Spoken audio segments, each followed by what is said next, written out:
Are we up? Okay. Good morning. My name is Grace Creasy. I'm the president of the Virginia Board of Education. I'd like to call this meeting to order. At this time, the chair will entertain a motion for the board to go into executive session. The chair recognizes Mr. Hanson.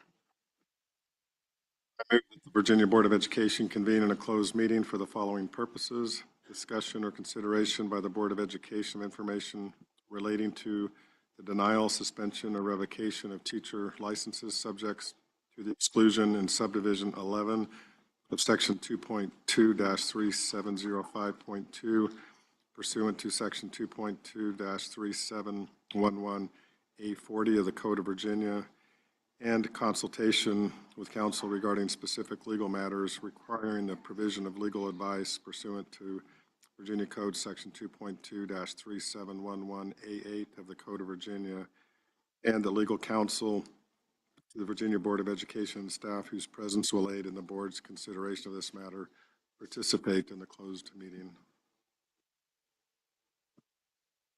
Is there a second?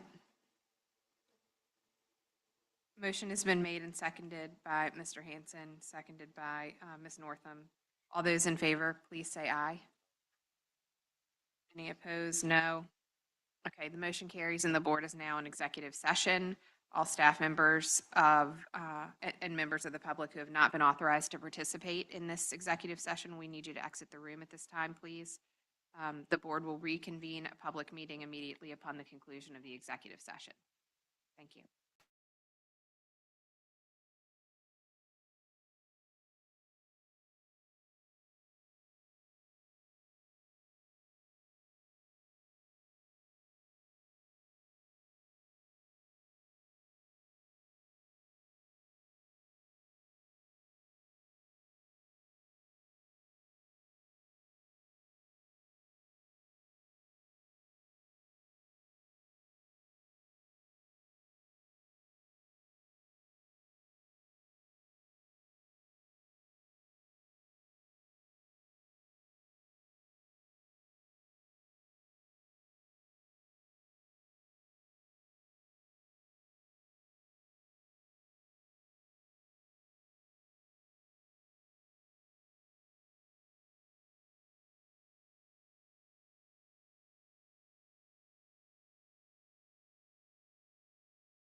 Okay, we are back, and the chair will entertain a motion to certify the purpose of the meeting in closed session. The chair recognizes Mr. Hanson.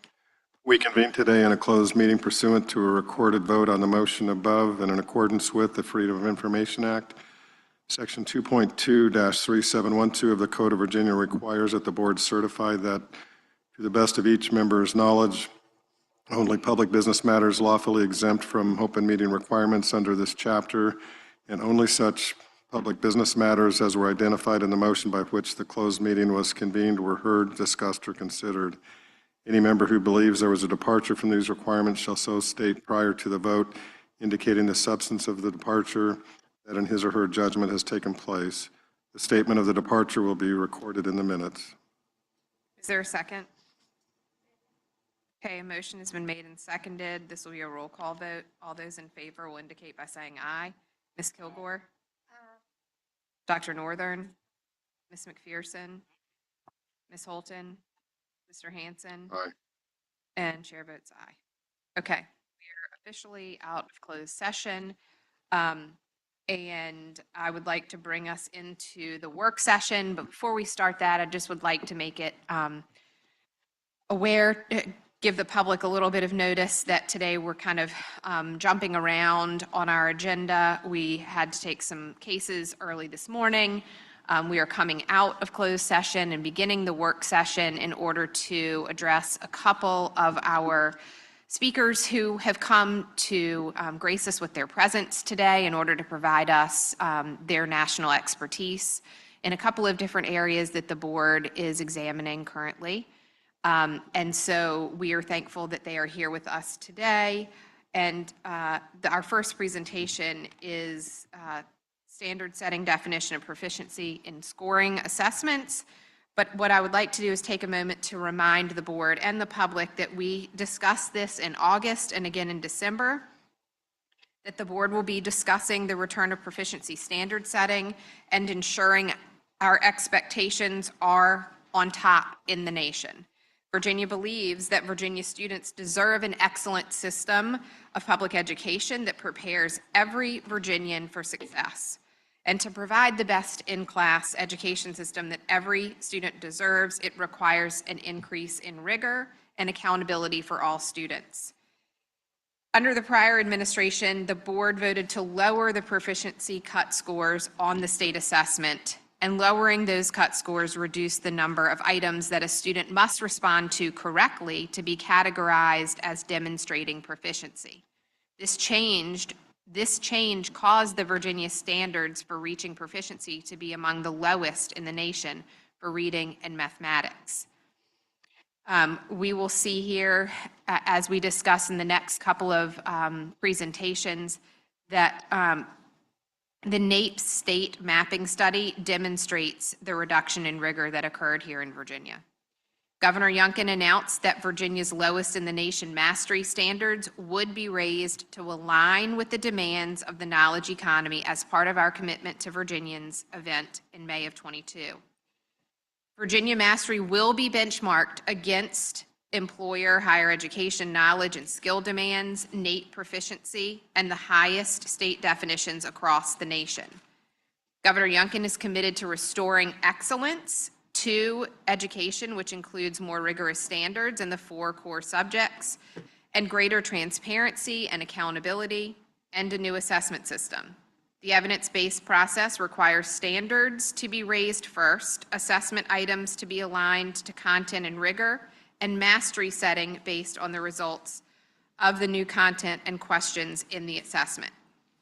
Governor Youngkin directed the board to raise Virginia's expectations to be the highest in the nation by aligning them with National Assessment of Educational Progress, NAEP proficiency standard, and that is our goal in launching this process today. After this presentation, we will hear from additional national experts on these particular topics. And what I would like to conclude with in these remarks is to say that today is the day for questions to be asked and answered, and for public comments to be made on these items. Tomorrow is our business meeting, and we will proceed with business in an efficient and effective manner. And so I would ask that if you have questions, concerns, comments, that they be aired and discussed today rather than spending hours on end tomorrow during a business meeting. So with that, Ms. Cooper, please proceed. Madam President, Ms. Holton, just before, if I may respond briefly to your opening remarks before we hear from Ms. Cooper. briefly. I just want to note, just for the board's clarity, the Constitution gives this board the very explicit responsibility to make decisions about standards and standard setting, and we certainly welcome the governor's advice about aligning with NAEP proficiency, and that's certainly an option that the board may choose to do, but it is not the governor's decision, it is our decision. That would be my first point. And number two, unless I am missing something, we have not yet made that decision. We've talked about it a lot in a lot of different ways, but I think that decision is before us on what's being presented on first review tomorrow and presumably final review at our next meeting. So that is a decision point for us going forward, not a done deal. Thank you. Ms. Cooper. Good morning, President Creasy, Dr. Coons, and members of the board. Today, I am presenting our proposed proficiency standard setting process to seek approval and input on key steps from the board. This ensures that we are responsive to the feedback from the field and community about a transparent process. It is important to note that previous iterations of the committee selection process have not been brought to the board in prior years. As President Creasy mentioned, Virginia has the lowest standards in the country in ELA and math. Two key actions occurred several years ago to focus on increasing rigor and accountability. The first one was in 2022. Governor Youngkin directed the board to raise Virginia's expectations for students from the lowest in the nation to the highest by aligning them with the NAEP proficiency standard as part of our commitment to Virginians, which you can see on our website. Two, House Bill 585 of the 2022 legislative session required a work group to assess the current state of Virginia's assessment system and to develop a plan for the future state of Virginia's assessment system. Two of the areas that the work group recommended were clearer and more rigorous standards and more rigorous assessment items. Over the past 3 years, this board has prioritized raising expectations for students through the adoption of more rigorous standards of learning and through the approval of the new school performance and support framework. VDOE has also redesigned summative assessments to more fully measure the rigor of the new academic content standards. Building on this foundation, the board must now set new assessment cut scores on these summative assessments to align proficiency to the increasing demands of the workplace and benchmark to ensure Virginia students perform best in the nation. I'd like to revisit the honesty gap in Virginia's student performance. For over a decade, the definitions of proficiency have been far lower on Virginia tests than that of the nation's report card. And Virginia has had the lowest definition of proficiency in the country for the past 4 years. As you can see, our state's SOL test scores tell a different story than what national proficiency scores tell us. What we have communicated to teachers, students, and families is not an accurate picture of student performance, and as of 2022, there was a 40 percentage point gap. Jim Cohen, who has been the national expert around the honesty gap, is here to chat more about this topic and answer questions after this presentation. Here you can also notice the misalignment of Virginia's standards to national standards. The National Assessment Governing Board approves the standard setting process for NAEP, and a state mapping study was released comparing states' proficiency standards to NAEP proficiency standards. This study is another demonstration of the reduction in rigor that has occurred in Virginia. Our proficiency standards map to NAEP's two lowest categories that are not proficient, below basic and basic. This, in addition to Virginia's students continuing to struggle on NAEP, as reported in last month's NAEP release, highlights why we must adjust our cut scores. The board must ensure that statewide definitions meet national expectations to ensure that Virginia students can effectively compete in a national and global workplace. We have brought Leslie Muldoon, Executive Director of NAGB, here today to share more details and address questions you may have as well. To achieve the best in nation expectations, the implementation timeline continues through this summer. The Board of Education will be highly involved in the decision-making process, which includes methodology, timelines, and committee member process. As mentioned earlier, once new rigorous standards are approved and the assessments are aligned, the last step is to complete the proficiency standard setting process. The board approved new standards, and those assessments have been aligned. This fall, the TAC recommended that VDOE complete the standard setting process at the end of the spring assessment cycle so that the most current data from our students is used in this process. This timeline allows for the consideration of the 2024 NAEP data in establishing the updated proficiency standards. This month, the board will vote on the standard setting committee process as part of the board overseeing the process and making critical decisions around the setting of cut scores. This spring, students and teachers will receive score reports that use the current mastery levels that are already in place. In addition, the standard setting process will occur over multiple days at the end of our testing window.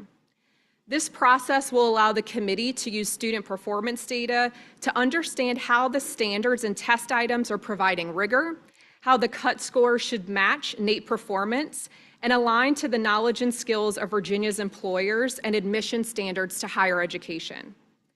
The board will vote on the proposed cut scores recommended by the proficiency setting committees and the Technical Advisory Council in June and July. The updated performance standards will not be applied until spring 2026. This timeline allows the process to be completed prior to the next school year, which allows for transparency and preparation for the new year to educators and families, and provides an opportunity for school divisions to receive training and resources on the new cut scores. The Standard Setting Review Committee reviews data, current performance levels, and assessment item types to make recommendations on future content area cut scores for the board. With the goal of SOL cut scores being aligned to NAEP, the National Assessment Governing Board recommended that Virginia mirror the standard setting process that is implemented for NAEP. The proposed review committee process has 4 key phases.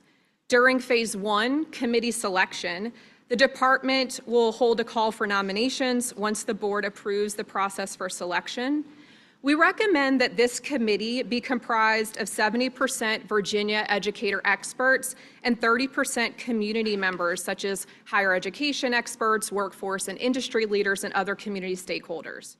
About 200 members would be selected over about 20 committees.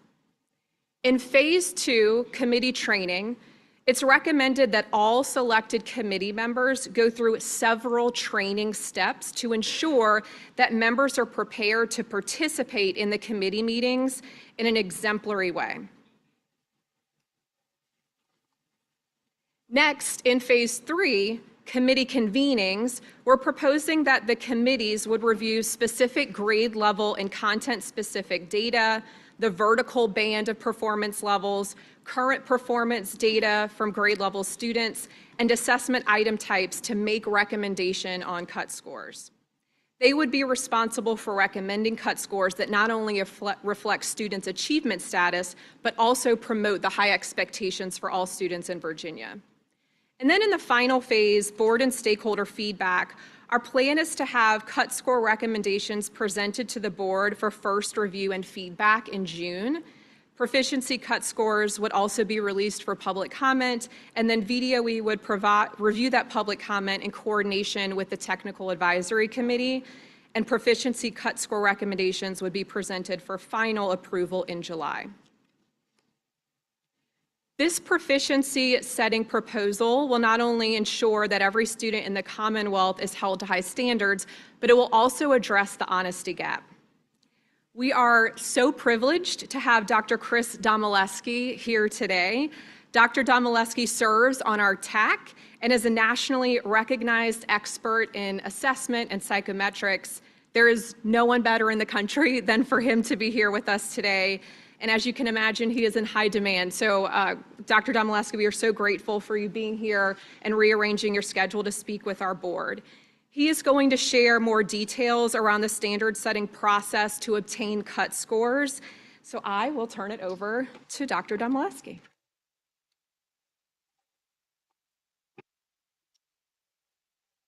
Thank you very much. It's good to be with you again today. Thank you President so Creasy. much for being here. I know you had to do considerable rearrangement, and we are so, so thankful to have you here. Thank you. It's my honor. Thank you for the invitation. President Creasy, Superintendent Coons, members of the board, thank you for having me back.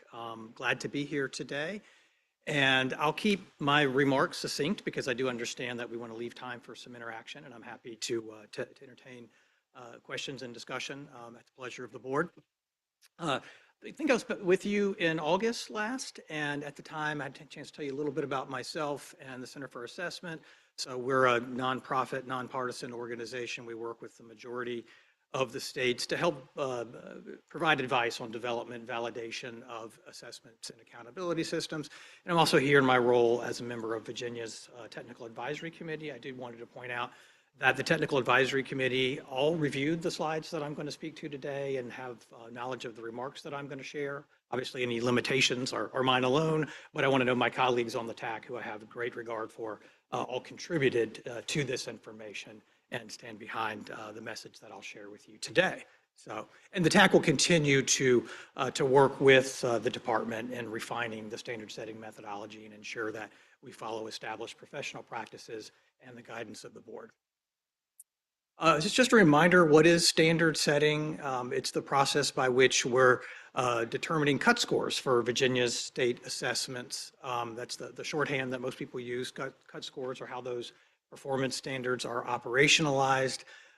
And many people might be surprised to know that that's not entirely a technical enterprise. It involves judgment from appropriately qualified experts and panelists, as the process that we're going to speak to today certainly does. And I think I emphasized this last time, but it's worth repeating that there's no right answer. There's no truth of the capital T when it comes to what are the right performance expectations for any state assessment. We strongly believe that the credibility and the trustworthiness comes from implementing a strong process, implementing that with fidelity, and attending to best professional practices. And so that's what I'll emphasize in my remarks. I noted last time, and again, I'll amplify the point that the standard setting process is a necessary but insufficient overall condition to operationalize the desired rigor of the standards for the Commonwealth. It starts, and I heard Ms. Cooper mention this just now, so we're totally aligned. It starts with implementing strong content standards, very clear definitions for knowledge, skills, and abilities that students should know and be able to do in the state. The assessment needs to reflect those academic performance expectations. So certainly we need items that run the full range of cognitive complexity and really probe the breadth and depth of the standards. And substantial work has been done in order to ensure the test does that, and it's reflected in the blueprints and the test specifications. And then, of course, and this is the reason for my being here today and for your consideration, the policy priorities. Policy priorities absolutely inform where standards are set. It's really the combination of the content standards, the assessment, the standard setting process, and the policy priorities that go into determining what those performance expectations are. And I really appreciate, and I mean this with all candor, I really appreciate the level of scrutiny that this board is giving to those policy priorities. Sometimes that's an afterthought, and I really appreciate the board is really on the front foot and discussing very explicitly what those priorities are and how to make sure they're instantiated in the process. Performance level descriptors is a term that I'll use as we talk about standards. The performance level descriptors describe those knowledge, skills, and abilities associated with each level: below basic, basic, proficient, advanced. There are different types of performance level descriptors, and I won't go into detail on all of them, but you see them listed here in this slide. It starts with policy definitions. These are usually statements from the education leaders in the state about the kinds of characteristics or benchmarks that should accompany those performance expectations. Often you see phrases like adequate to ensure that students are ready for post-secondary success or on track for post-secondary success. So there are very distinct statements of what the policy ambitions are. They're more detailed at range and threshold PLDs. Range PLDs, as the name implies, should cover the full breadth. Obviously, there's some room, say, in the range of basic or proficient for students who are just at the threshold, all the way to the kinds of knowledge, skills, and abilities that are associated with students that are right up against the next threshold. So the range PLDs try to describe that continuum of expertise and how that is demonstrated. Threshold PLDs very obviously describes that, in the case of, say, proficient, that just proficient student, and really hones in on that borderline level of performance. And for some standard setting methodologies, that's a particularly important PLD to develop. And then reporting PLDs is how most of the public interacts with the performance level descriptors. These are the statements, they're usually about a paragraph or so long, that accompany the ISRs or the individual student reports or other public statements about those performance. They're intended to be accessible so that a full range of constituencies can appreciate what's being described in those performance levels. So there are, oh my goodness, there are whole volumes, courses dedicated to standard setting methodology. There's no way that I could very briefly give a full account for all the kinds of approaches that are in use and the nuances associated with each. But I thought it might be useful for me to just pick 3 very commonly implemented standard setting methodologies and linger on each for just a moment. The modified Angoff, this was one that was used a lot more some years ago. It was one of the initial standard setting methods that gained in popularity. And what I've tried to do with each, rather than cover everything, is just really focus on what the central task for the panelist is. What are we asking of the panelist in a modified Angoff? In that methodology, the panelists are considering the probability that a student who is at that performance level, be it basic, proficient, advanced, can answer questions. So they go through each of those items and they try to make a probability statement. Sometimes it's modified so that instead of making a probability statement like, oh, this student has a 50% probability of answering the question correctly, or a 75% probability, they would just answer that in the affirmative or the negative, yes or no. And there are different modifications of Angoff. In fact, Angoff almost always is modified to some extent when we see it in practice. That is the legacy method, I understand, that was used in Virginia. So again, very common, has a strong research base.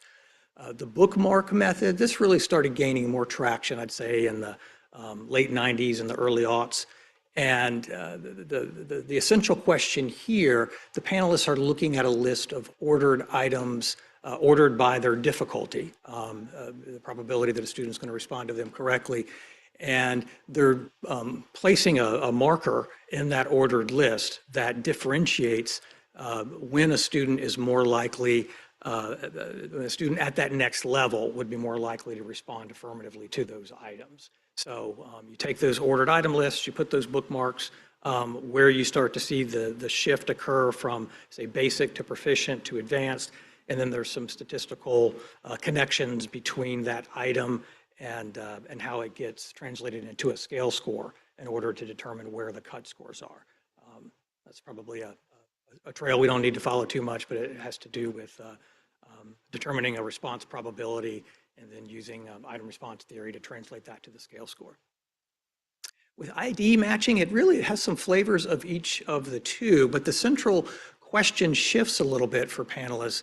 Now, panelists are matching items to specific performance levels in this method. So we're not so much considering would a borderline student answer this question correctly, or what would be the probability of that student answering the question correctly. Now it's really more of a matching task. Now we're saying, let's look at what the demands are in the performance level, and let's look at what the knowledge and skills and ability that the item is intended to elicit, and let's match up those items with the performance level in a way that makes sense. It still operates in an ordered item booklet, so we're still going through items in order of difficulty, and we're still looking for those transition points when we do that. But many have argued, and I'll make this point a little bit more on the next slide, that that is a much clearer task for panelists, that's much more cognitively clear. We know from research that, for example, that panelists just aren't good at all at predicting student probability on items. So this really just focuses on the content and their match to the items to the performance levels, and it centralizes the demands of the academic content. We've seen the ID matching grow quite a bit over the last 15 years or so. There's a seminal publication, I think in 2008, that really sparked the growth of the ID matching method. And in my experience, most states are shifting to ID matching now. Not in any way suggesting it's a popularity contest, that Virginia should pick the one that's most popular, but there are some advantages in having a widely used method insofar as there are really good methods and we get lessons learned and systems in place that help us to implement that with fidelity when there are widespread practices. So, but again, I'm not ruling out that any of these methods are necessarily insufficient.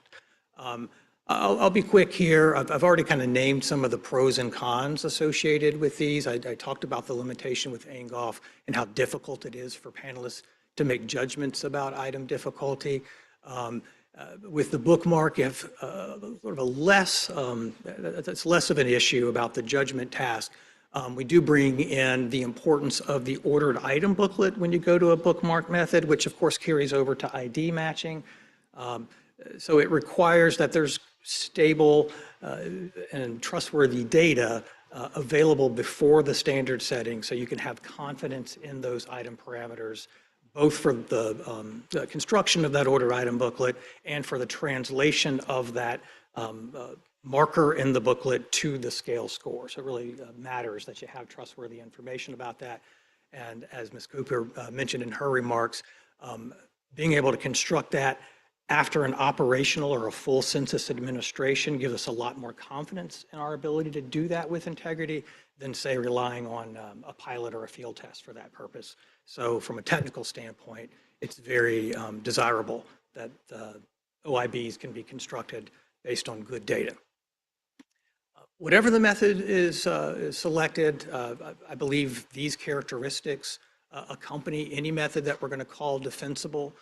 We need well-qualified, well-trained panelists, and you heard some remarks earlier about how Virginia is moving forward to implement that.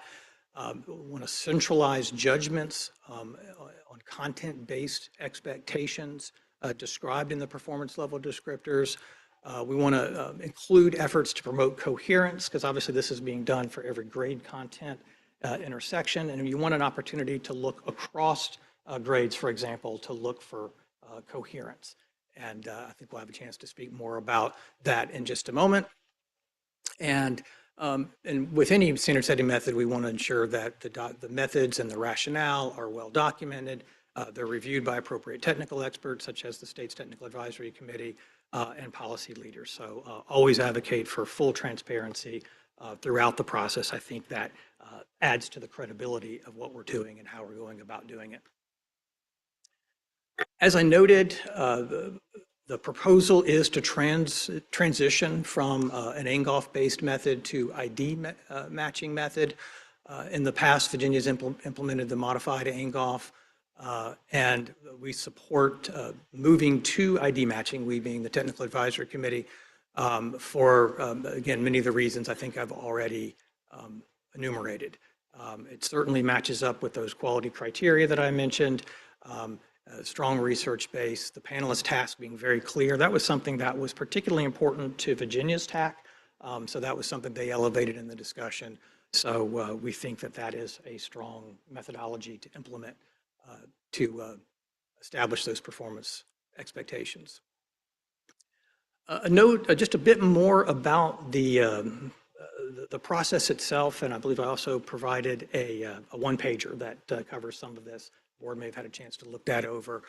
I I understand the specifics of the process are still being developed, part of which is contingent on the guidance of the department and this board, but the general procedures follow this arc. Panelists will review the test and the PLDs.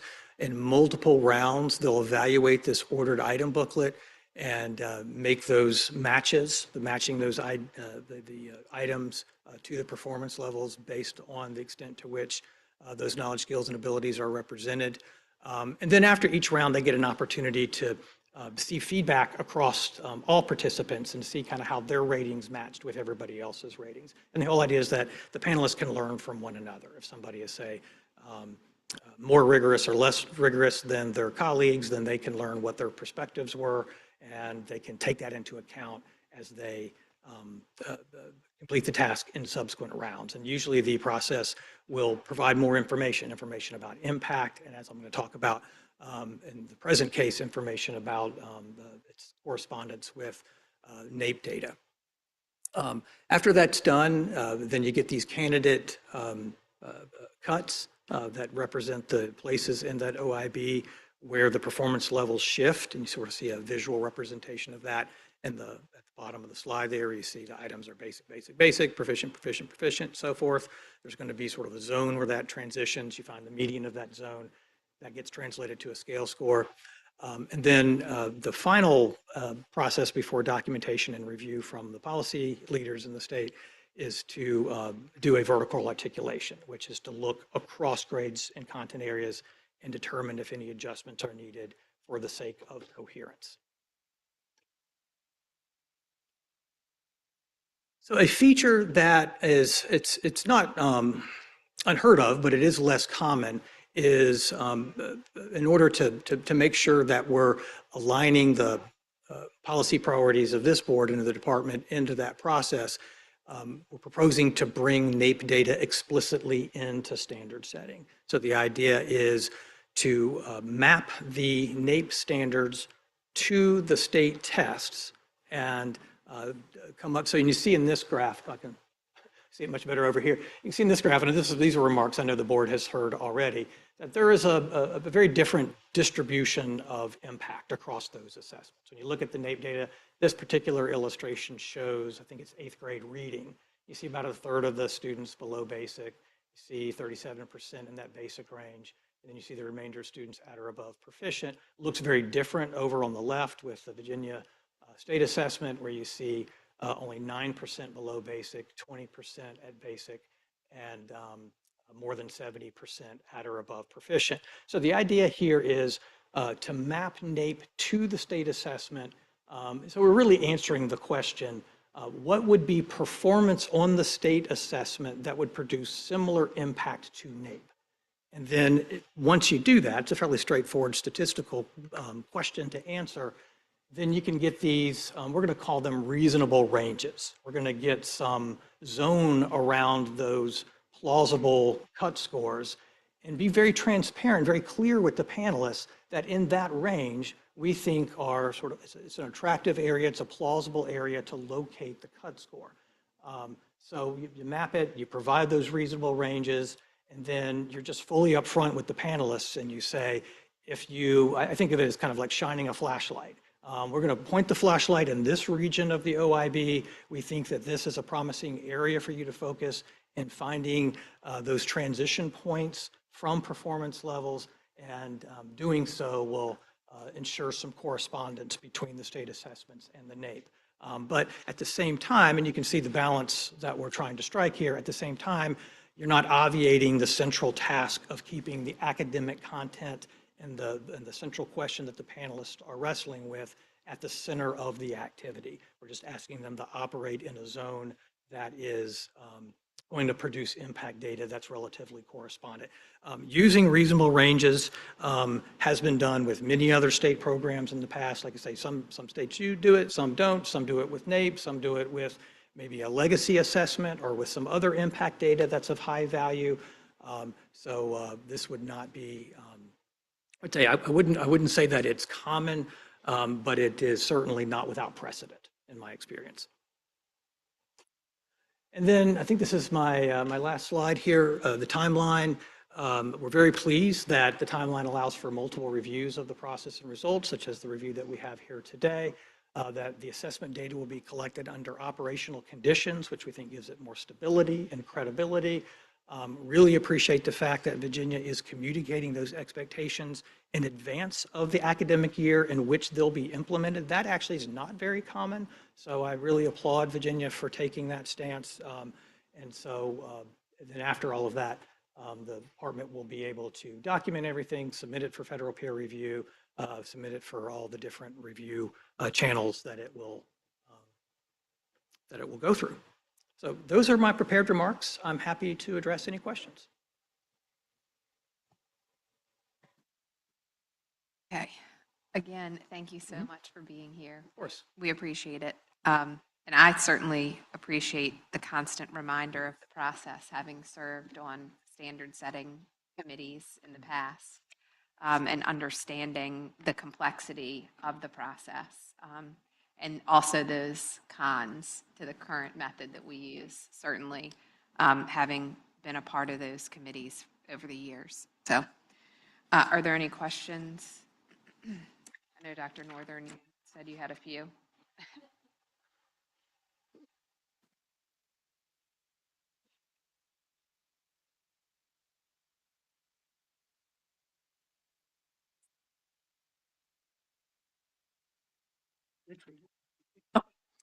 Just in terms of the ID matching versus the bookmarking, I guess my main question is why can't the committee members do both? Because in my understanding, you've got this ordered booklet that presumably the TAC has done a job of thinking, okay, this is how we think they progress in order of level of difficulty. And then you've got the panel members saying, okay, I think this one's pegged to proficient, this one's pegged to below, and so on. But with the ID, with the bookmarking, you actually are asking them to say, okay, here's where I think the shift occurs from below basic to basic, for instance, in the booklet. Why is it that the committee members aren't asked to do both? Like, I understand there's an advantage of bookmarking and ID matching and that they both use the ordered booklet, which I'd love because I think that takes a lot of the pressure off of the committee members to do a lot of work. But is there a reason, and you talked about, the probabilities are hard for the panelists and so on, but can you talk more clearly about why it is that it's better to have them identify at the item level to the PLD versus having them identify the shift that takes place in the ordered booklet? It's an excellent question. They are very close. And again, the real difference, and this really turns out to be one of the most important things about standard setting, is in the ask of the panelist, the central question that the panelist is sitting with. And there is a very real difference in bookmark and ID matching on that question. In bookmark, they're asked to think about a student. We're giving them a threshold PLD, and we're saying, think about that student who, for example, is just barely proficient. Now, address whether or not that student is likely to get this item right or not. And if the answer is yes, then you mark it so. If it's no, you mark it so, and then you look for kind of where the yeses and nos start to transition across panelists. The central question we're asking in ID matching is we're not asking them to imagine a student. We're saying, look at the PLDs, look at what the item is supposed to elicit, and see if they match. And I would imagine you're going to see some correlation between the task and bookmark and ID matching, but it's our judgment that the ID matching is going to centralize the academic content and keep the pressure of having to make any kind of predictions about students off their shoulders. And we think that that is the preferred task of the panelists. But as you noted, Dr. Northern, the methodology from there forward is very coincidental. It's very similar. And so once you get those transition points in the OIB, the process of finding a cut score becomes very straightforward and very similar. But is it my understanding that then you guys, the TAC, would then be, the responsibility then falls to you more to decide where those shifts occur in that itemized booklet after you've gotten the feedback from the panelists? They really, once you get the feedback, the methodology is very similar. Usually you're looking at a sort of an uncertainty range because it never lines up. Everybody's rating similarly and you get a very clear cut. You're always going to get this sort of fuzzy zone. And then you're going to come up with some methodology like selecting the median from all of those ordered item booklet locations as the place. and then translating it to a scale score. So once you get those judgments, the methodologies are very similar. Just out of experience, I would just say that, I guess, you have teachers who are serving on those panels that have varying experiences, obviously, with different students from all across the state, and so that's supposed to yield you that opportunity to say yes or no. And oftentimes, we've spent hours in discussion on those things. And so, I don't know, I guess I just feel like the more objectivity available, the better. Dr. Kuhn. Madam President.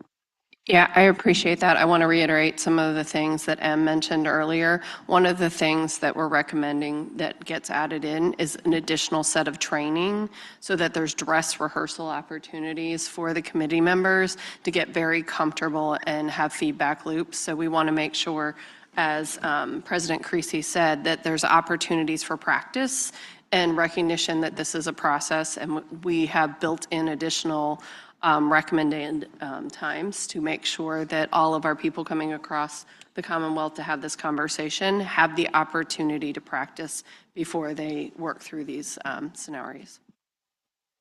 Ms. Holton. Thank you, Dr. Domaleski. We're really appreciative of your expertise and your help, both with helping us understand, but also serving on our TAC. Am I right? You've been involved with our TAC for many years, or is that more recent advent? I believe I started in 2018. Okay. So I'm going back farther than that, but I'm sure you're familiar that Virginia's passing cut scores on the SOLs have been more closely aligned or corresponded more closely to NAEP Basic or even below NAEP Basic for going back really 2 decades. Am I right about that? You understand that? That's my recollection as well. Yeah. So this, what the administration calls an opportunity gap, is a long-standing choice in Virginia that, as to how we were assessing what we wanted to do with our test scores, right or wrong. And now a recommendation is being made that we make a different choice. And you're here to help us with that. And I appreciate that. The difference, switching, the first recommendation you have is switching from ANGOF to ID matching. And I just want to understand that process a little better. As I understand it, the first step of that is compiling these ordered item booklets. And that is done by psychometricians, staff, the testing vendor, some combination of them. Is that right? Doing the specific operational work is going to be the testing vendor and their staff. Yes. And that is done based on what you described as a full census of administration of the tests. Is that right? So they'll get item calibrations or difficulty estimates from the operational administration, which is best case because it's a census test of motivated students. And those would be used for the ordered item booklets. And I heard you say that that's better than doing it on field tests, for instance.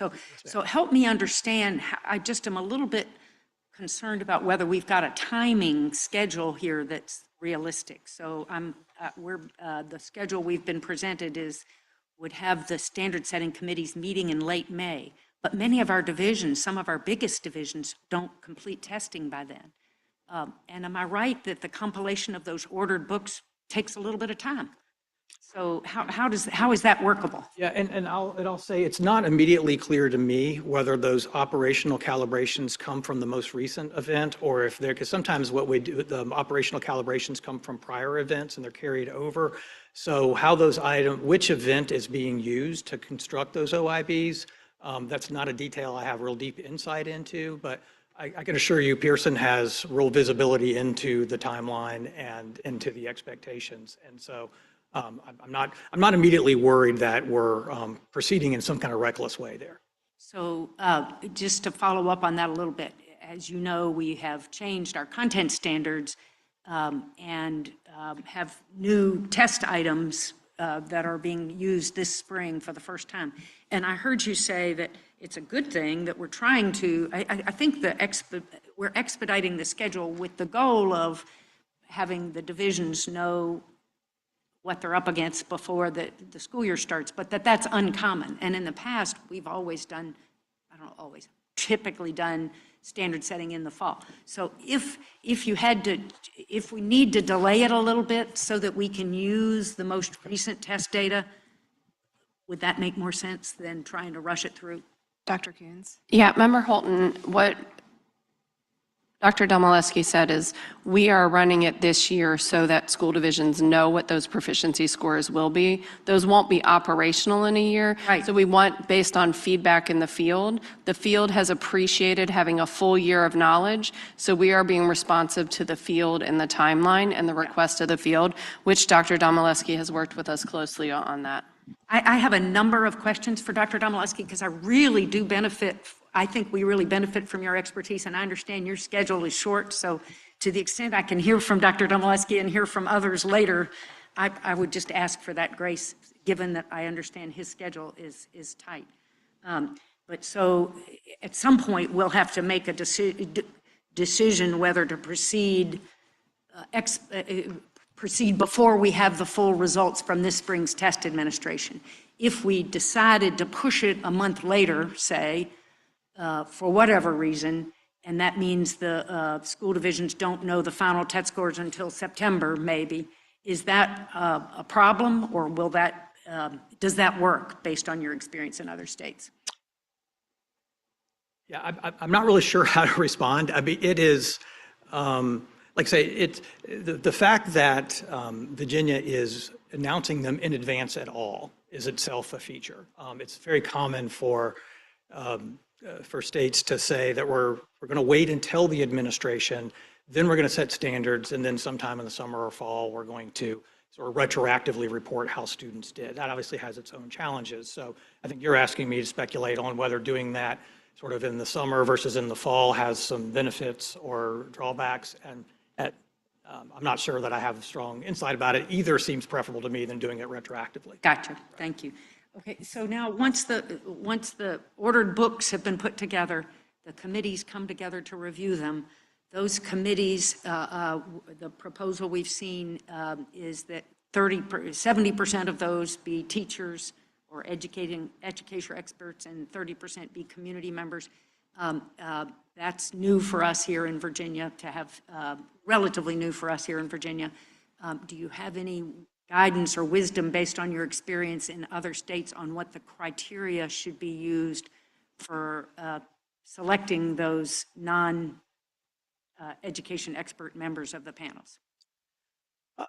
We certainly want them to be familiar with academic expectations. We want them to be familiar with the population of students that are assessed. We want them to be familiar with the impact and use of assessment scores. We want the panelists to be broadly representative of the different interests in the state. So all of that goes into account when selecting a panel. It's not uncommon to bring in outside community members into standard setting panels. I've seen panels have IHE representatives, institutions of higher ed. What is IAG is? Institutions of higher education. Oh, I'm sorry. It's not uncommon to have, I've seen panels with business leaders and advocates for different student groups, such as students with special needs or language learners. So mostly states will work to identify what interests are most prioritized to be represented. And they want to make sure that everybody's got good understanding of the policy priorities and of the academic content expectations in order to do the task. Because as I was discussing and reviewing that sort of central ask of the panelists, ultimately, whatever your background is, everybody's going to be doing the same thing. Everybody's going to be making judgments about the alignment of the PLDs to the academic standards. So having the expertise to fulfill that task becomes paramount. And I heard you say, so a cross-section, really, representative of various backgrounds, higher ed, business advocates. Would you also want a geographic cross-section, parents, demographic cross-section? And I want to be careful not to misspeak. I'm not necessarily advocating for any of those groups. I was trying to be illustrative in describing what I've seen in other standard setting events. I'd sort of go back to the process being really important, the process of education leaders here in Virginia working with their testing contractor to determine their priorities and making sure that they're represented. Geographic proximity or geographic representation is almost always one of the factors that states look at. So I think that's a great example, ma'am. And demographic representation as well? That's very often a priority as Yeah. well. So now you've got your panels, and they're looking at this ordered test, and I don't understand as well as my colleague, Dr. Northam, the difference between bookmark and ID matching, but I get the general idea that they're looking at questions, looking at the PLDs, and essentially drawing some lines. Am I right that the NAEP piece, bringing the NAEP data in, is a separate step in the process? That would happen after the initial ID matching process has taken place? No, ma'am, it's woven into the process. So, and I don't know that we've gotten down to the operational details of how that'll be done, but an example of that could be that maybe round one is an independent rating, round two, they get the reasonable ranges. We could have that at round one, and so they could operate right from the start with that, but it would be woven into the process. And in fact, it would be operationalized as guidance to the panelists as they work through the OIB. So we could just say, here's a lower bound and here's an upper bound. When I did this in another state years ago, nowadays everything's digital, but at that time it was a print OIB, and they just literally put like sticky notes, like this is the page where the lower bound starts, this is the page where the lower bound ends. Between these markers, we think is where you should focus your scrutiny, because those are the sort of reasonable ranges for us to locate our standards. So it gets woven into the process. That's helpful to understand. And just so when you say reasonable ranges, basically the panel would be told, well, if you were trying to align with NAEP proficiency, you would want to draw the cut score between this and that mark, this and that percentage, essentially. And that there would be a range given for the difference between fail and pass, and between pass and pass advance. Right. All the panelists would see is they're going through the OIB and they say, here's where the lower bound starts. Now that's where the flashlight's shining. This is where I'm going to focus my scrutiny, and I'm going to do that as I go through it until I reach the upper bound. So it just becomes, it just literally emphasizes a zone in the OIB where they're operating. They don't really have to think about the impact of what they're doing and the percentages, because again, that's really not their purview. Their purview is making good decisions about aligning items to academic expectations. But they're going to be encouraged to aim for cut scores that are within those reasonable zones that have been determined by some combination of the TAC and the administration in giving them guidance. They're going to be invited to focus their scrutiny in those ranges. I think there's some confusion here. And correct me if I'm wrong. They are looking at the question. These panelists are looking at the questions as to how difficult or how easy. They are not assigning a cut score for the end of the process.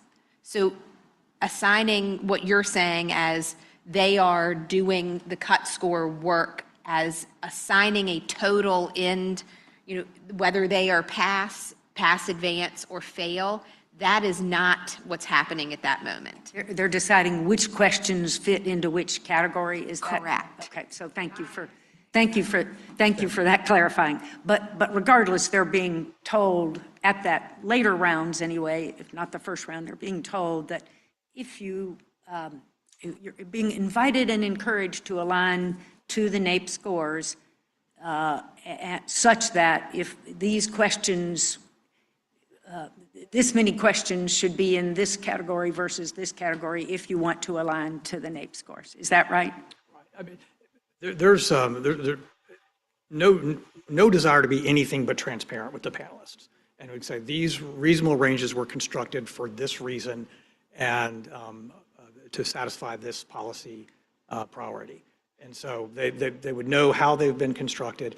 And again, I don't want to misspeak because we haven't gotten down to a fine-grained operational level in all this. And so I've seen when reasonable ranges are used in standard setting, the kind of guidance that can accompany that changes or can be modified depending on the interests of the department. So one example of that could be, we invite you to focus your scrutiny in this range, but you could go out of the range if you can make a compelling rationale for that. In other cases, operating outside the range is more discouraged. So that level of detail, I don't think has been worked out for this particular methodology yet. So that's helpful, and I'm almost done. I know there are others. But with that advice and invitation to align with NAEP scores, essentially, we're working to ensure that the ultimate outcome is that our scores we'll know ahead of time that our scores the following year, they're going to align much more closely to the NAEP cut scores because we have defined that into the process. We've built that into the process. So it won't be any surprise next year when our pass rates drop dramatically because our current pass rates are built around NAEP Basic. And now, if this process goes forward, they're going to be aligned around NAEP Proficient. And so, pass scores, barring students getting radically smarter over the course of 1 year, our cut scores are going to drop from the 70 percentages down to the 40 percentiles. Am I right about that? You're right that I would expect impact to be more correspondent with NAEP. Ms. McPherson? So what I want to know is, based upon the fact that we are switching and we're raising it so that we can have a more rigorous process, what is the expectation of the length of time that the school systems and divisions will need for students to achieve the goal that we're looking for? So obviously, we're making it more rigorous. We're going to implement the testing. What has been historically the length of time that school systems have needed in order to see the improvement to get to the point where we are in line with the NAEP process? I think that's a great question, and I just want to be honest with you. I just do not have an evidence-based way to answer that question. I don't know that I could fairly predict that. Dr. Coons? Is there a state or a couple of states that you can, and you don't have to have the answer now, that you can point out to us that move from a system similar to ours, with scores similar to where we are, that moved into the ID matching, that we could look at to see how long the performance took, and maybe some of the operational things that were put in place to help the students in the school system. Dr. Coons? I do want to mention, Chris said this before, but we are doing a whole year gap so that we have that transition time. That is not common among my peers in other states, is that we are giving, per the ask of our school divisions, that it is noticed in the fall, and then they have a whole year before those new cut scores become operational. So we are spending that extra year as a response from our school divisions and their request. Dr. Northern? One just sort of factual question and one that's a little broader, I think, getting to Ms. McPherson's question. Will we have released NAEP items to be able to put into the mix? As I understand the process, we're not putting NAEP items in standard setting. It's all Virginia state assessment items. Okay. Yep. And I guess, Ms. McPherson, I would just say to your question, Louisiana is one that's been held up across the country as a state that had and Ms. M. Cooper can discuss this if she'd like, but had very low literacy rates. And instituted many of the changes that we're talking about here in Virginia, including, recommending and making sure that the early elementary grades are using high-quality instructional materials is key. All the things that we've done with All-In and the high-intensity tutoring, all these things that states like Louisiana and Mississippi have done. And if you looked at the recent NAEP, Louisiana is one of the few states that actually held pretty firm and made some gains, and Mississippi's been held up for years. And they were really low, kind of like we are now. And they made some pretty substantive changes to their accountability system and to their state policies, and are seeing, in my opinion, the fruit of those labors. So I can only hope that we're going to see similar changes as to Louisiana and Mississippi, given that we've taken a couple pages from their playbook. Thank you, and I know Dr. Domaleski has another presentation that he has to do at this time, so we wanted to just thank you so much for coming today, for the time that you have given us. We are always grateful for your presence here and your continued advice and counsel, so thank you. Thank you, President Creasy. Thank you, members of the board. Thank you. We do need to take a 5-minute break, given the technology piece here, to switch to the next presentation. So quick 5-minute break. Thank you.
Okay, thank you, ladies and gentlemen. We are back. And we are on to item B in our national presentation series. This is, it's actually my hope here that some of the questions that are raised about proficiency in our cut scores can be discussed and answered by the two experts who are following here. And so I would like to begin just by saying, I'll go ahead and do all of my introductions. Jim, if you want to come out too. Jim Cowan is the Executive Director of the Collaborative for Student Success, a nonprofit advocacy organization defending policies, strategies, and initiatives that accelerate learning and improve curriculum choices so that all kids are better prepared for college or career. Jim is a proud former naval officer and honed his communications and public relations experience as Senior Vice President at Ogilvy Public Relations Worldwide. He is a graduate of Marquette University and holds a master's degree in public policy from Georgetown University. He lives in the Commonwealth in Alexandria with his wife and 2 daughters. Our other presenter here today is Leslie Muldoon. Since 2019, Leslie has served as the Executive Director of the National Assessment Governing Board, an independent nonpartisan board created by Congress to set policy for the nation's report card, NAEP. As executive director, she leads implementation of the governing board's strategic policy priorities, manages its staff of 12, and oversees an annual budget of $7.8 million.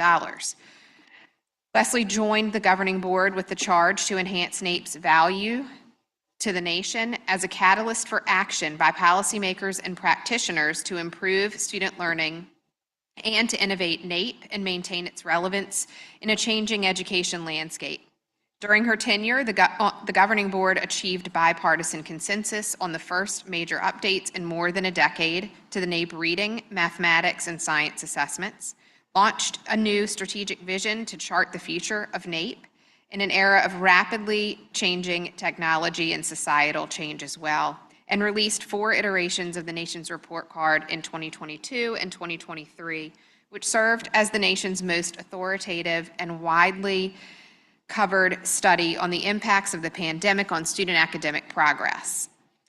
Muldoon graduated with a Bachelor of Arts in English and History from the University of Maryland and a Master of Public Policy from Georgetown University. She is a New Jersey native and the proud parent of 3 elementary school students in the DC public schools, and also a former swimmer.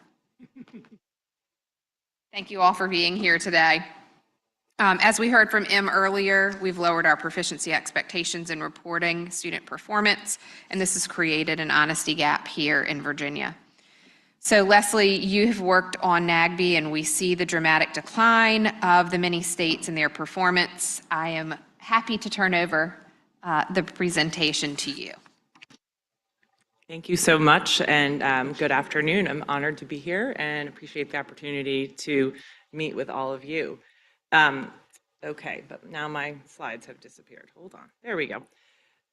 So as you said, I'm the Executive Director of the National Assessment Governing Board.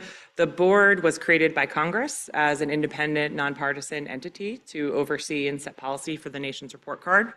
And it is comprised of state and local education officials, teachers, principals, testing and curriculum experts, and representatives of the general public, including parents and business leaders.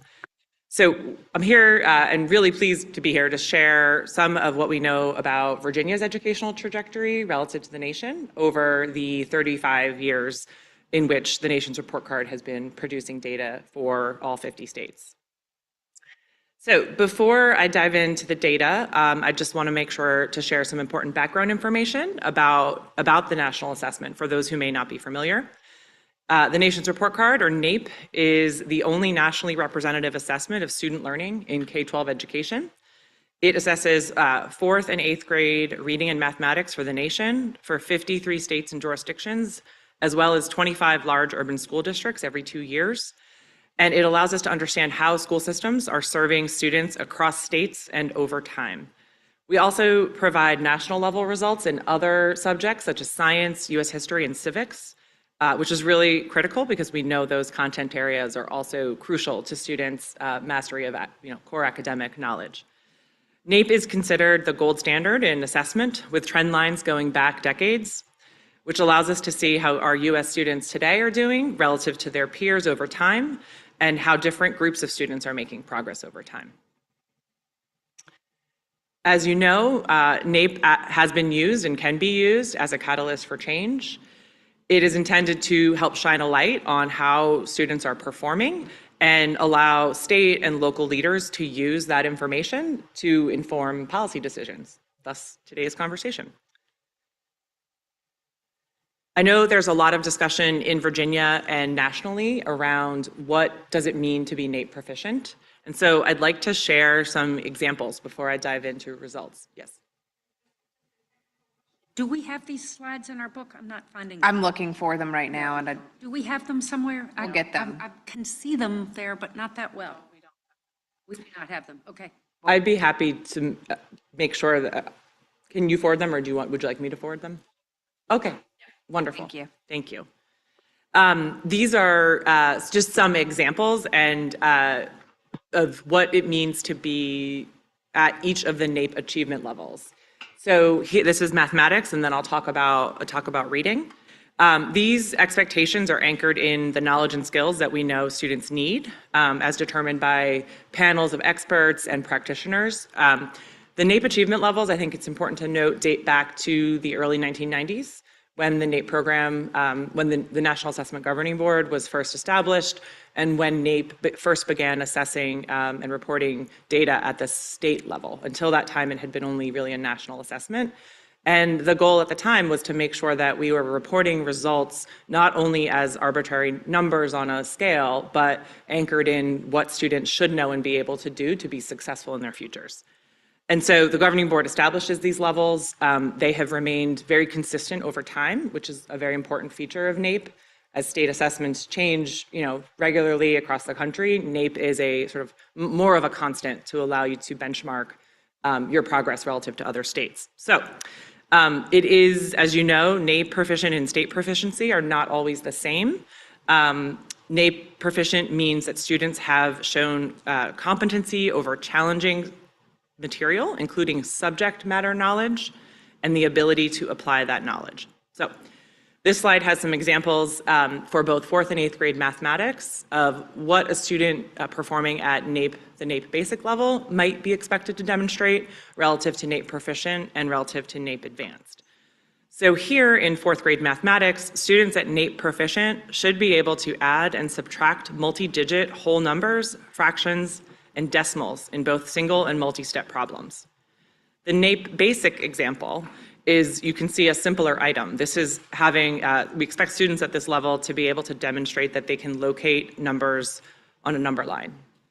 In 8th grade mathematics, you'll see students at NAEP proficient should be able to apply the Pythagorean theorem to solve equations, whereas students at NAEP advanced, which is a really certainly more advanced and more rigorous level, we would expect them to be able to look at that figure and sort of restructure it and apply their knowledge of formula to a formula for finding the area of a figure to identify or to calculate the size of that blue figure there.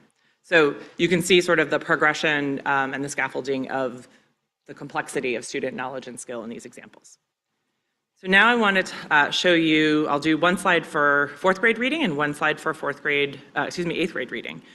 So here, and these are actual items from the NAEP assessment, so I can tell you how students performed, how many students got this item correct in Virginia relative to the nation. So this is an example based on the text, The Tale of Despereaux by Kate DiCamillo. At the NAEP basic level, we'd expect students to be able to recognize the reason for a character's action. And in 2024, 70% of public students nationally answered the question correctly. In Virginia, 75% did. At the NAEP proficient level, we'd expect a 4th grader to recognize an inference about a main idea in a story. So rather than just locating something, this is more about sort of interpretation, comprehension. In 2024, 54% of public students nationally answered this correctly, and 55% in Virginia. So that's not a statistically significant difference, just approximately the same. At the NAEP advanced level, we would expect a 4th grader to be able to select text from the story that supports an idea about a character's feelings. And here, 22% of public students nationwide answered it correctly, and in Virginia, 25% did. So let's go to let's go to 8th grade reading. So this was an item where there were 2 passages. So 8th grade students, we would expect them to be able to read 2 different reading passages and be able to answer questions about them. In this case, students scoring at the NAEP basic level in 8th grade, we would expect them to be able to identify a main character's motive correctly. 65% of 8th graders nationally answered this correctly, and 69% of Virginia students did. For NAEP proficient, we would expect that students would be able to answer a question about how the main character's statement applies to another character, and to be able to fully, explain themselves here. So 28% of Virginia students answered that correctly, and 32% of students nationally did. And then finally, for NAEP Advanced, this is a question asking students to provide their opinion on the effectiveness of comparisons in the poem. And it is possible to get the question, to answer the question in either direction. And as long as the student justifies their argument well, they would get full credit. 9% of students answered this question correctly nationally, and 8% in Virginia. So you can see that there is, overall in those examples, the scaffolding is sort of the first point I want to make. The level of complexity increases. And the second point is that Virginia students scored answered those items correctly at about the same rate as students nationally. So, state standards, as you know well, vary. And that is by design and by intention. That is Congress's goal, right, with each state having its own state assessment system. But NAEP allows us to compare the relative rigor of states where states have set their proficiency bar. So this chart, I realize it's a little bit hard to read, but it is available in a report that we, hopefully you have, but if not, we'll make sure that you have a link to it. And here, my colleagues at the National Center for Education Statistics, which is the federal education statistics body, conduct a study every 2 years following the NAEP assessment administration to basically put states' proficiency levels on their own assessments onto the same scale as the NAEP assessment, so that we can compare in each of the 4 grades and subjects that NAEP assesses where states fall relative to each other. This is not about state performance on NAEP, this is about the rigor of the performance standards. And this first slide here is 4th grade mathematics. So you can see that Virginia's proficiency level in 4th grade mathematics is set within the range of NAEP basic. And that is true of many states, right? Most states are falling in this range between NAEP basic and NAEP proficient in 4th grade mathematics. Virginia is also, however, the lowest on this scale for 4th grade mathematics. Puerto Rico is far lower, down on the very far left of the screen, well below NAEP basic, and then Virginia is the second lowest. There are states that have established their cut scores at or above the NAEP proficient level, and you can see them on the right side of the screen. Illinois, Maryland, Alaska, Colorado, North Dakota, DC, and Rhode Island are just above that mark. And I will show you this for 4th grade math, 4th grade reading, and 8th grade reading. Because of Virginia's end of course exams in 8th grade, end of course exams in mathematics, we can't compare 8th grade NAEP cut scores to the 8th grade Virginia end of course exam. So this is the slide for reading, and here you'll see that Virginia's cut score for the state assessments in 4th grade reading maps to below the NAEP basic level. And here we see that Virginia is the lowest in the nation in terms of where it sets its cut score. And again, on the right side of the screen, you can see that Massachusetts, Rhode Island, and Oklahoma had set their cut scores at above the NAEP proficient level. And the remainder of the states are falling sort of in the middle there, with the exception of Iowa, which is also below the NAEP basic level. And here we are on 8th grade reading. And again, here, Virginia's standard for proficiency is below the NAEP basic level, and joined again by Iowa as the only other state in that range, with Kansas, Illinois, Rhode Island, and Tennessee have set their cut scores above the NAEP proficient level. So with that context on the proficiency standards, I want to now turn to data and actual data on student performance. And I'm going to start by looking at average scores for students in Virginia relative to average scores for students nationally. And then I want to break that down for you so you can look at your high-performing students versus your low-performing students. This is a very important trend that we've seen on NAEP over the last decade, and one that we strongly encourage states to investigate as well. So this is student performance over time, going all the way back to 1992. We did do a couple of state assessments, one in 92, one in 2000, and then regularly every 2 years, starting in 2003. So, back in 1992, Virginia was scoring just above the national average in fourth grade mathematics. We saw tremendous growth for both the nation and Virginia over the next several decades, and then started to see a bit of stagnation nationally at about 2015. We see here that Virginia's trend line started to grow. The gap between the nation and Virginia grew, so Virginia was outperforming the national public school average in fourth grade mathematics for much of that time period from 2003 to 2019. And then we see a significant decline for Virginia students, such that today Virginia students are performing at the same level as the national average rather than having this advantage over peer states. So that's the average score, and then I want to show trends for students who are at the higher and lower performing ends. We define higher performing as the 75th percentile on NAEP, and we define lower performing as the 25th percentile on NAEP. So here, again, you'll see different rates of change and different directions of change for higher performing and lower performing students.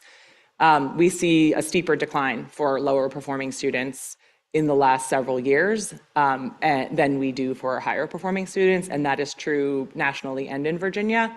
And again, we see the gap between the national public average and the Virginia average has shrunk, so that students both at the high and the lower end of the distribution are scoring at the same place in Virginia as nationally. Okay. I'm going to try to move a little bit faster but I wanted to provide a little bit of context on how to read those slides. So now this is 8th grade mathematics, and you're going to see a similar story here to 4th grade, although I would say that Virginia still maintains an advantage over the nation in terms of 8th grade mathematics scores. But similar to mathematics, we saw really significant steady increases over several decades. And then some stagnation in the middle of the last decade, about from 2013 to 2017, a little bit of a bump, and then a steady decline since 2017.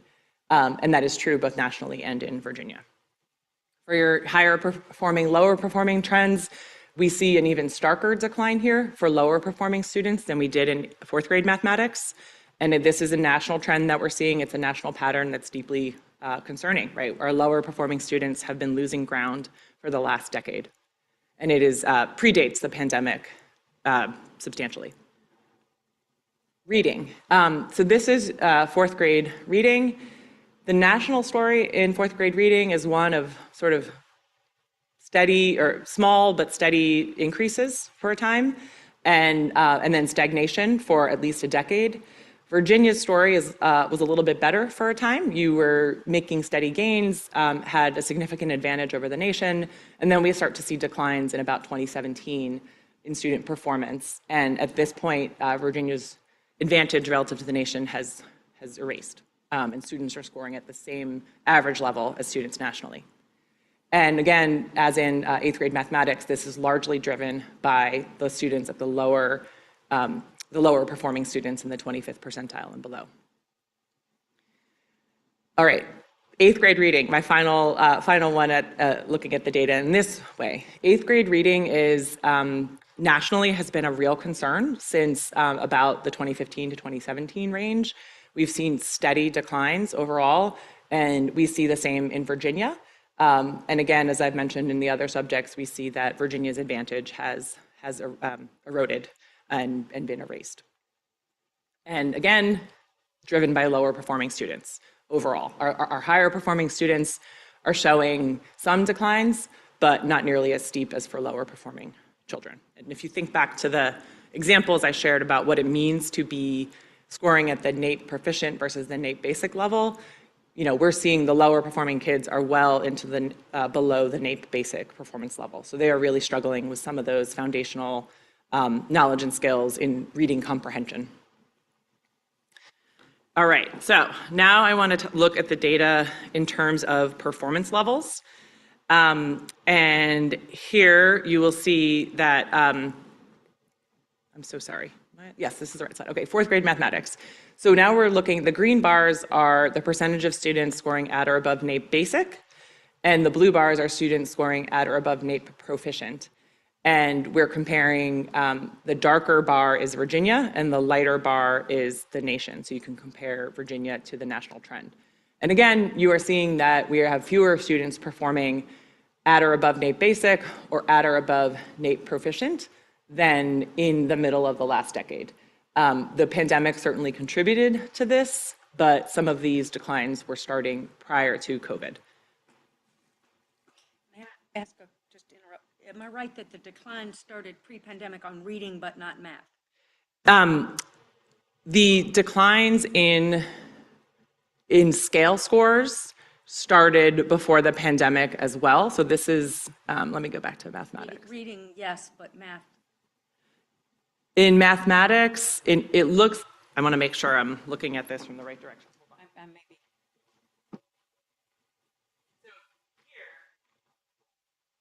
So 2017 is the high point here for Virginia in 8th grade mathematics on NAEP. Nationally, it looks like the high point was 2013. So slightly different trend, but still pre-pandemic. And then this is 4th grade mathematics. 2019, okay, sorry. Yep. Yeah, so 2017 is the high point in both. In the nation and 2019 in Virginia. Okay. No, I'm sorry. 2017 is the high point for Virginia, and 2013 is the high point for the nation. Yes. Meaning the drop started in 2019. Gotcha. No, meaning Virginia. Yep. the drop was after the 2017 administration. So it could have been 18, we just didn't assess. Yeah. All right, okay, let me find my slide here. Okay, so now again, we're looking at this in terms of the percentage reaching those different thresholds, the different performance levels. Now I wanna look at 8th grade mathematics, and we see that, as of last year, 29% of Virginia 8th graders were scoring at the NAEP proficient level, which is just above the national average, or the national level, excuse me, I should say. And we have 63% of students scoring at or above the NAEP basic level. And here you'll see that sort of plateau from 2013 to about 2017 to 2019. There's starts to be a slight decline in 2019 with the number of students who are reaching that threshold of NAEP basic. All right, I think the picture is starker in reading than it is in mathematics. You see that decline starting earlier for Virginia students reaching the NAEP basic level versus the NAEP proficient level starts to decline in 2017. And then here in 8th grade reading, again, we start to see these declines. There's stagnation of the percentage of students who are reaching those thresholds, and then the declines start to turn down in 2017. Okay, I'm almost done with data. Hopefully you love data because I love data. So now we introduced something new on the Nation's Report Card this year, and we think it's a really important shift. It's slightly subtle, but we know, as more and more students have been eligible for free and reduced lunch through the community eligibility standards, our ability to report NAEP results by students' economic disadvantage, it's gotten a little less nuanced because so many more students could fall into the category of economically disadvantaged. So we have created a new socioeconomic status index measure that takes into account other factors besides students' family income. It includes their parental education, books in the home, the community's economic disadvantage, and then the students' eligibility for school free and reduced lunch. And I think the main thing I want you to take away from this is that both in Virginia and nationally, our students of higher socioeconomic status are clearing the bar of NAEP proficient. And students who are in the middle and lower socioeconomic categories are failing to achieve that standard. And you see this sort of, as you would unfortunately expect, an association between students' socioeconomic status and their achievement level. So that is, I think, something that you miss if you're just looking at their economic disadvantage. So this is a little bit more sophisticated, a little bit more insightful, and hopefully a better way to communicate about the relationship between students' school and background experiences and how that contributes to their achievement. I want to show the same. So this was fourth grade math. This is fourth grade reading. And here we see a slightly different picture, right? High SES students are just at the NAEP proficient level or just below, whereas students who are low SES or middle SES are barely getting to the NAEP basic level. So reading seems to be a little bit of a larger challenge for students to get to. And we see similar patterns for Virginia and the nation, although it does look like there's a bit of a difference between students at the middle and lower SES levels in Virginia relative to their peers nationally. And then I just want to talk about who these lower performing students are. We get this question a lot, and I think it's really important to understand that students who are scoring below the 25th percentile on NAEP in Virginia and in the nation are a very diverse group of students.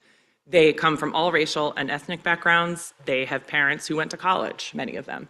To be sure, students from traditionally marginalized communities, students from under-resourced communities are overrepresented in that 25th percentile of achievers, but they are not homogeneous, right? There is a lot of racial and ethnic diversity in terms of their socioeconomic status. So I have some numbers that I want to attach to these. You can see here in fourth grade mathematics that students in this group below the 25th percentile, 68% are economically disadvantaged and 32% are not. 31% are identified as students with disabilities, 69% are not. 35% are English learners, 65% are not. 49% are from the middle socioeconomic category, and 37% are in the low. And among racial and ethnic groups, we see 35% are Black students, 32% are Hispanic, and 24% are white. So hopefully that gives you a little bit of a flavor of just the heterogeneity here. In eighth grade, this is eighth grade reading, and I show this just to show you that it is largely a similar picture, regardless of the subject and grade. In eighth grade, we do get information from students about the level of education their parents attained. We do not ask fourth graders that because they can't tell us reliably, but eighth graders typically can. And here on the bottom right is the pie chart for education level, and I want to just highlight that 5% did not graduate, their parents did not graduate high school. 21% had high school graduates as parents. 39% had parents who did graduate from college. So this is, a population of students who have a lot of diversity in terms of their background characteristics. Okay, finally, a couple things to keep in mind. NAEP has no stakes for schools or students, but the critical information it provides does help you get more context about how students are doing in your state relative to others. And we are glad that states like Virginia are using this data to spark important conversations and to take those lessons and figure out what does it mean in the context of your own education system. I want to highlight very, very briefly some research that shows that NAEP is not, the NAEP scores do matter, right? Assessment scores are associated with students' outcomes in life.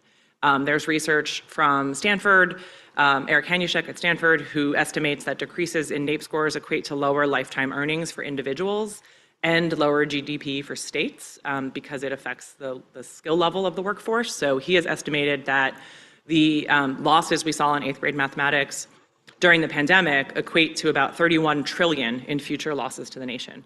Tom Kane at Harvard and Doug Steger at Dartmouth have shown that rising achievement on eighth grade NAEP is associated with higher incomes and better educational attainment, as well as lower rates of incarceration and teen pregnancy. So these are not necessarily like high NAEP scores cause you to have a better life, but higher test scores are certainly associated with better outcomes economically and for individuals. And I would be remiss if I did not share that more is coming from the nation's report card. These are national assessment results, but we think they are really important to add to the picture of how our students are doing. This summer, we will be releasing the nation's report card for 12th grade math and reading.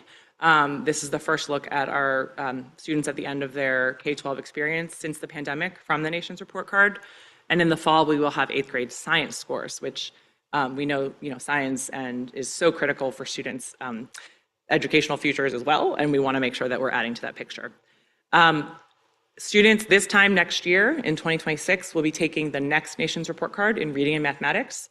And by the end of the 2026 calendar year, we will have updated data so you can see where Virginia students are scoring in about a year and a half. So thank you so much for the opportunity to be with you today, and I will hand it over to Jim.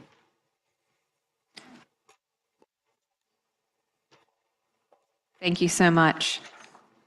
Jim, welcome.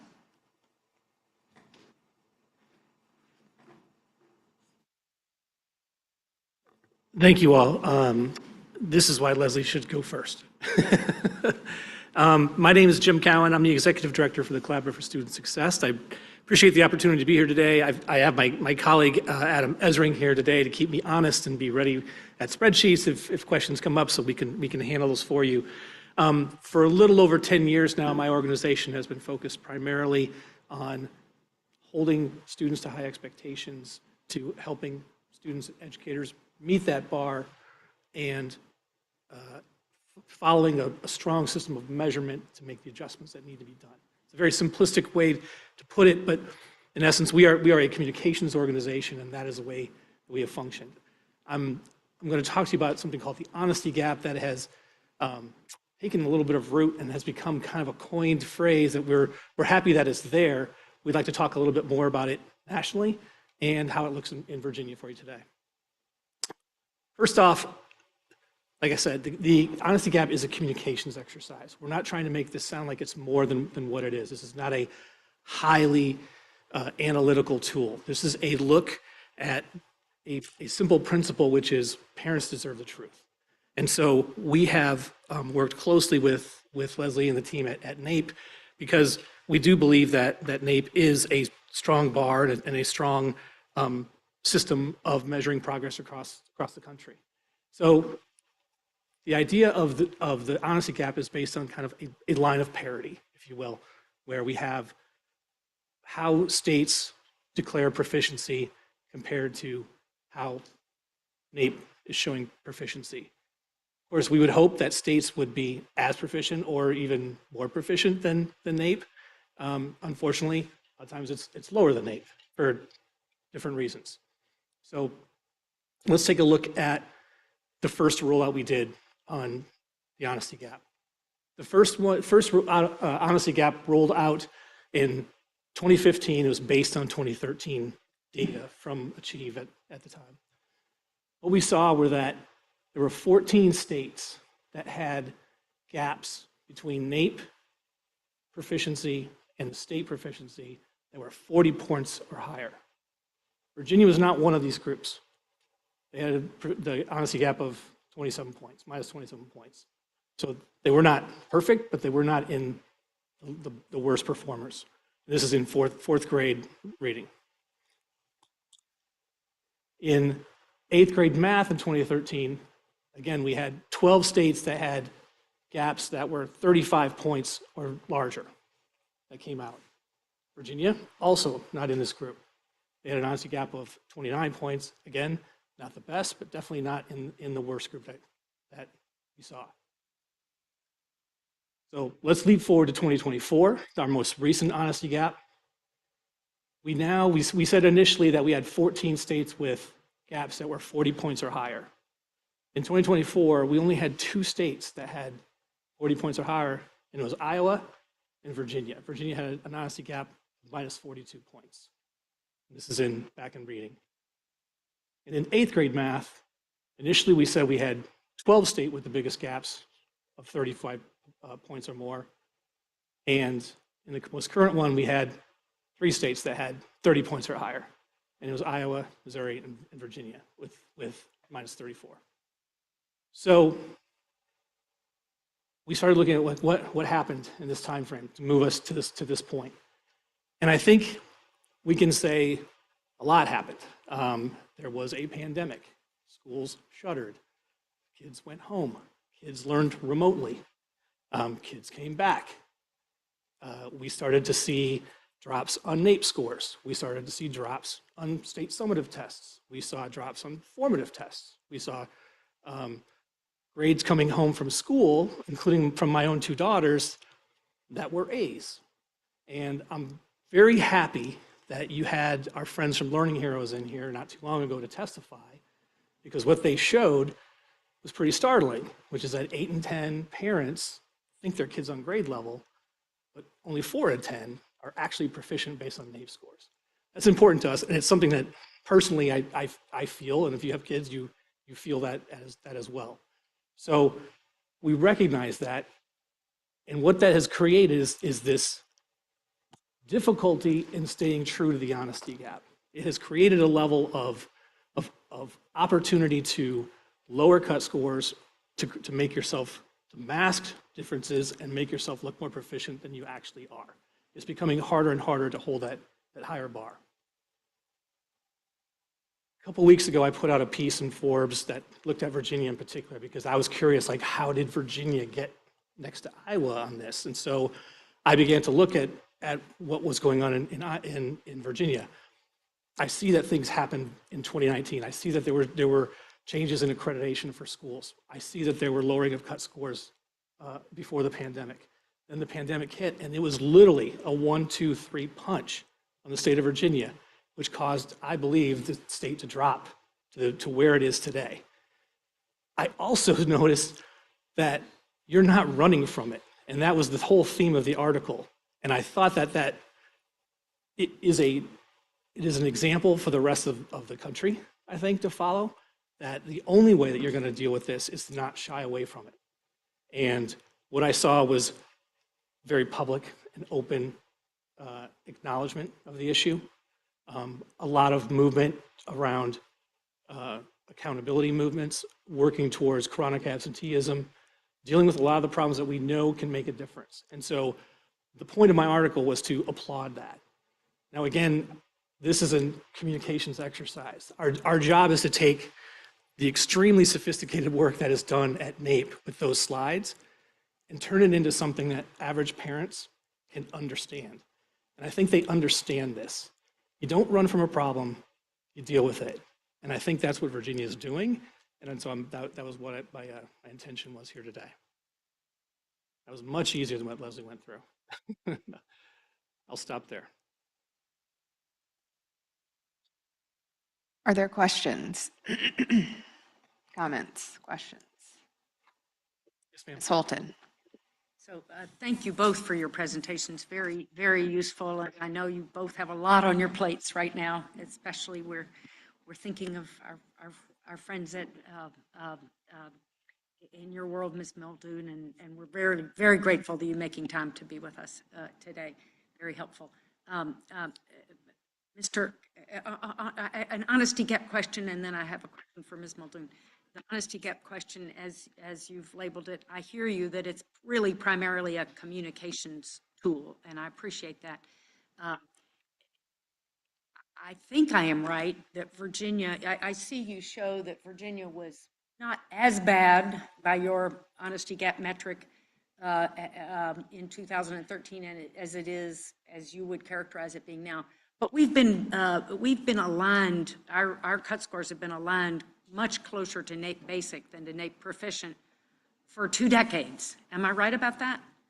My understanding is correct. So they were aligned there even in the years when we were doing when we were having high performance outcomes on NAEP and on our state SOL. So, so the honesty gap issue that you raise is primarily about communications.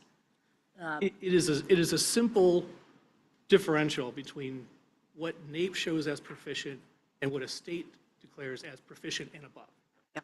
And the changes that were made in 2019 were really fairly modest. The long-standing Virginia choice to align our cut scores, our pass rates to NAEP Basic is what's responsible for what you characterize as primarily responsible for what you characterize as the honesty gap. We haven't done like a differential analysis to determine the exact cause of why they dropped, but we're looking at things that would suggest reasons why they would fall. And so when, at least when putting this other article together, I did look at like what actions were taken. Yeah. Over And the changes, I'll tell you, because I was here, part of it, the changes in 2019 were very minor. So I posit that there's other things going on in terms of student performance. And as we all know, what really matters for student performance is teacher quality, curriculum quality, standards, and parent engagement and communications. Parent communications can be a tool for parent engagement, but really, if we're going to help our students actually do better, we've got to address all of those, what's going on in the classroom, and we're working on that.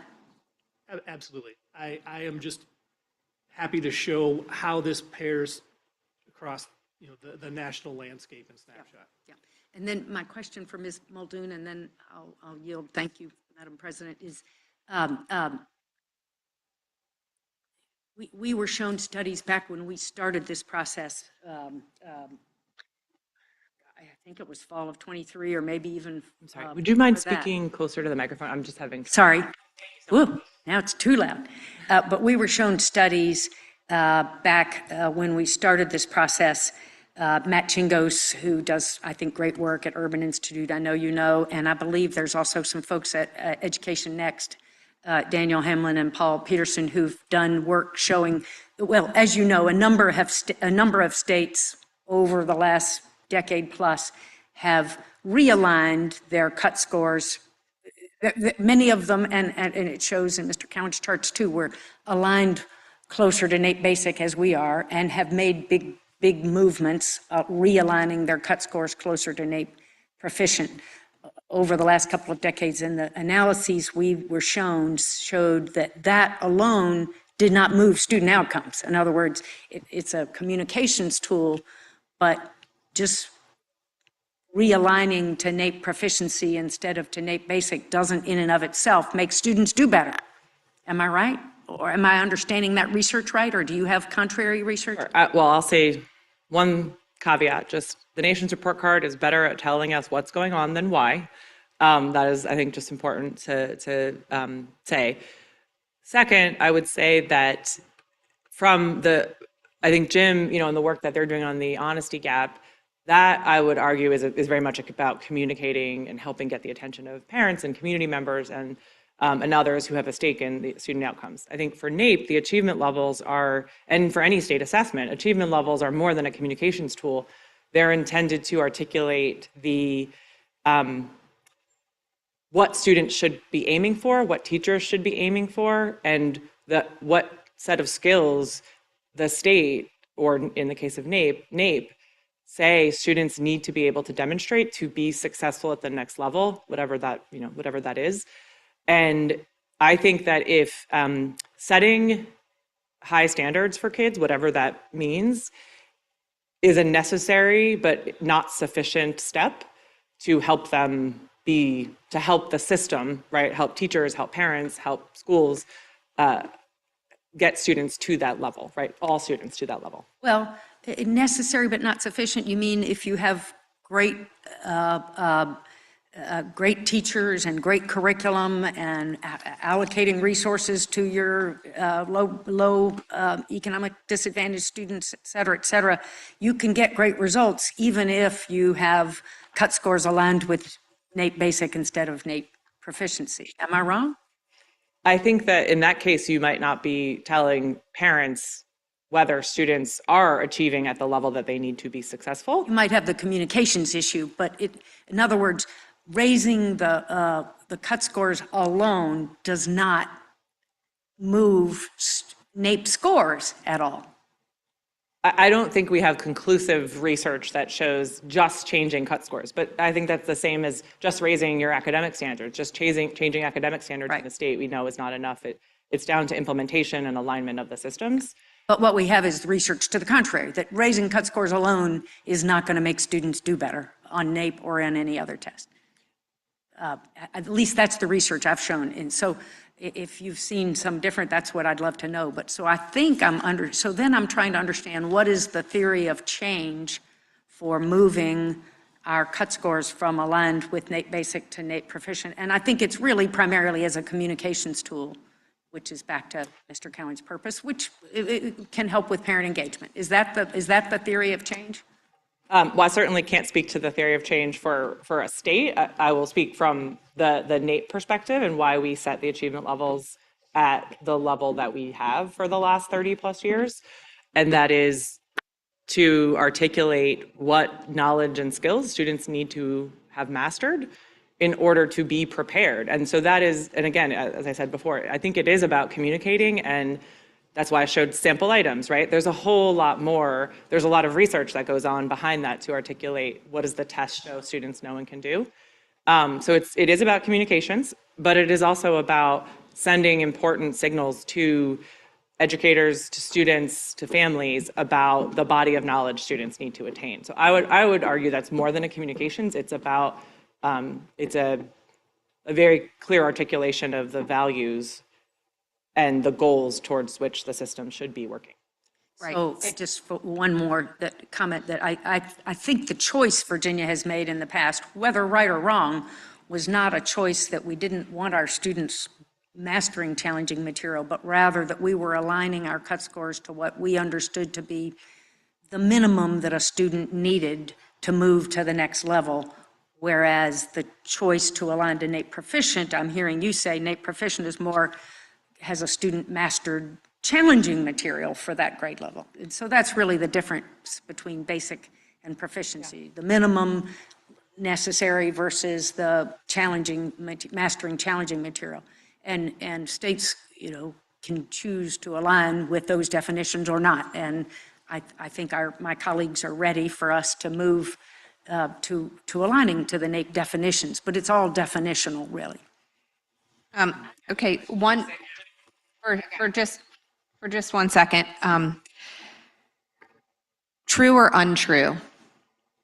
Did Dr. James Lane, when he was superintendent, recommend to the board certain cut scores that the board decided to go below his recommendation? True or untrue? We went slightly below on 1 or 2 tests. It was not a reduction from a prior test because it was a new test, but it was 1 or 2 very minor differences. It's nothing comparable to what we're talking about here, where Virginia has made a choice to be aligned to NAEP Basic, not to NAEP Proficient. Thank you. But raising cut it's a valid scores. choice. It may be the wrong choice, and this board, it may not be the choice this board wants to or should make now, but it's a long-standing thing. None of that affected 2019 NAEP results or the 2022 NAEP results. I believe what Ms. Muldoon was talking about was the fact that when we raise cut scores, we raise expectations. And we believe that both our educators and our students are seeking the challenges of raising those expectations. And I, for one, believe in both our educators' ability to do that and our students' ability to meet those challenges, number one. So, Mr. Cowan, can you answer a question for me? Are you guys doing some work in the area of this big pervasive question, which is how many parents are okay with their child or their children simply being at basic? We have not done research on that yet. I know that there are some of that is in progress right now. I'd like to go back to one of the points that were made earlier about the difference between basic and proficient too. As a parent, I go back to the slide that Leslie showed, where you show like, what does that mean to be basic? What does that mean to be proficient? Those items are important to know. I'm throwing out an example, but if it's considered basic to be able to understand a point line coordinate system at a certain grade, and suddenly we're changing that, I'd like to know that as a parent, that we have now altered what we're considering to be proficient. Because I think that's critical for a parent to have that understanding. Thank you, Dr. Northern. So I'm going to clear the deck here because I'm the researcher on the panel. And there's been plenty of research in terms of what NAEP proficient means in terms of long-term outcomes, which is all I frankly care about. Like, I don't care if, if it's only going to correlate to, your next year's GPA, that's one thing. But I want to know that it correlates to real long-term outcomes that matter for kids in real life. And here's the research. A standard deviation on NAEP improvement in 8th grade math achievement on NAEP. So in other words, you're at NAEP proficient, right? And okay, now what does that mean in terms of long-term earnings and adult earned income? 1.6% decrease in the present value of lifetime earnings. But if you're actually NAEP proficient, you have about a $19,400 per student increase in earnings if you're NAEP proficient. That means that NAEP proficient actually matters to your long-time earnings. Number two, students born in states with larger increases in math proficiency at 8th grade saw higher rates of high school graduation and increased college enrollment. This is not a randomized experiment study. We don't have those. But there are strong correlational studies that have done year after year after year. Employment, so, okay, and this is really interesting to me. So kids who are proficient in higher math scores and are proficient, they're less likely to be unemployed. They are less likely to be girls born in states, proficiency, less likely to become teen mothers. So there are actually social outcomes. Proficiency on boys, you're less likely to be incarcerated at ages 18 to 24. And then if you're not proficient, you have lower decline in high school graduation, lower declines in college enrollment, more increased likelihood of being pregnant as a teenager, and more increased likelihood of arrest. So long-term income, dropout risk, I could go on and on and on and on. But my point is that NAEP proficiency matters in terms of long-term outcomes for kids. I know this because I study it. And so this doesn't mean, it's not just like blah, blah, blah, let's just blow up our skirt and say we want to be NAEP proficient. It matters to kids in real term, long term. I'm repeating myself, but that's where all of this should land. I don't care about the politics. I don't care about like, oh, we did this and who, that's called misnapery. Nobody knows why we are in the situation we're in. We just know that we're in it. And we're not about pointing fingers. We're about saying, okay, this is what NAEP proficiency does for our kids, and we should actually have that as our goal to do right by them. Madam President, may I ask Dr. Northern a follow-up question? Ms. Holton. Thank you. I totally concur with your summary of the research based on my reading of the research, which I've also spent a lot of time with over the years. My issue is whether there is any research that so NAEP scores correlate with good outcomes. SOL scores correlate with good outcomes. But whether our SOL cut scores align with NAEP cut scores or not, I think there's no research. The research shows there's no impact of realigning our cut scores. We need our students to do well on the tests, but where the line is irrelevant. That's the research that Matt Chingos and all showed us. But I'm just saying, Ms. Holton, they're synonymous. No, they're not. No. If our SOL cut score was aligned to NAEP proficient, So for instance, on Ms. Muldoon's charts, we are at the bottom of the pack, no question about that. And should we move from that? Absolutely, we should. But we are at the bottom of the pack on our, what they call the honesty gap, how our cut scores align to NAEP. But on our NAEP performance, we are average. Now, we want to be better than average, but our performance is average. So we are not bottom of the pack on our performance. The research shows that performance on NAEP outcomes correlates with all those life outcomes, but there's no research that I've seen that where you draw the cut scores correlates with NAEP outcomes, which again doesn't mean we shouldn't make this change, but it just makes the point that, we're going to declare, essentially the change that where we're heading is we're going to declare twice as many students not passing next year as this year. Right, that doesn't mean our students are any dumber. It doesn't mean our teachers are any worse. It just, we've declared twice as many are failures because we've moved the line. That doesn't mean the students next year are going to have twice as high a likelihood of failure in all those life outcomes. They're still going to have the same project of life outcomes. We've just moved the measurement, and moving the measurement alone does not produce outcomes. I don't think it probably does any harm from the research I've seen, but it doesn't make any positive changes. What makes positive changes is work like what we're doing with the Literacy Act, the work we desperately need to continue to do on having a quality teacher in every classroom, especially for our high poverty students who are not currently well being served. They're being served by provisional licensees, high turnover, et cetera, et cetera. So that's what we really need to do to move the needle. Dr. Northern? Of course, I understand all that.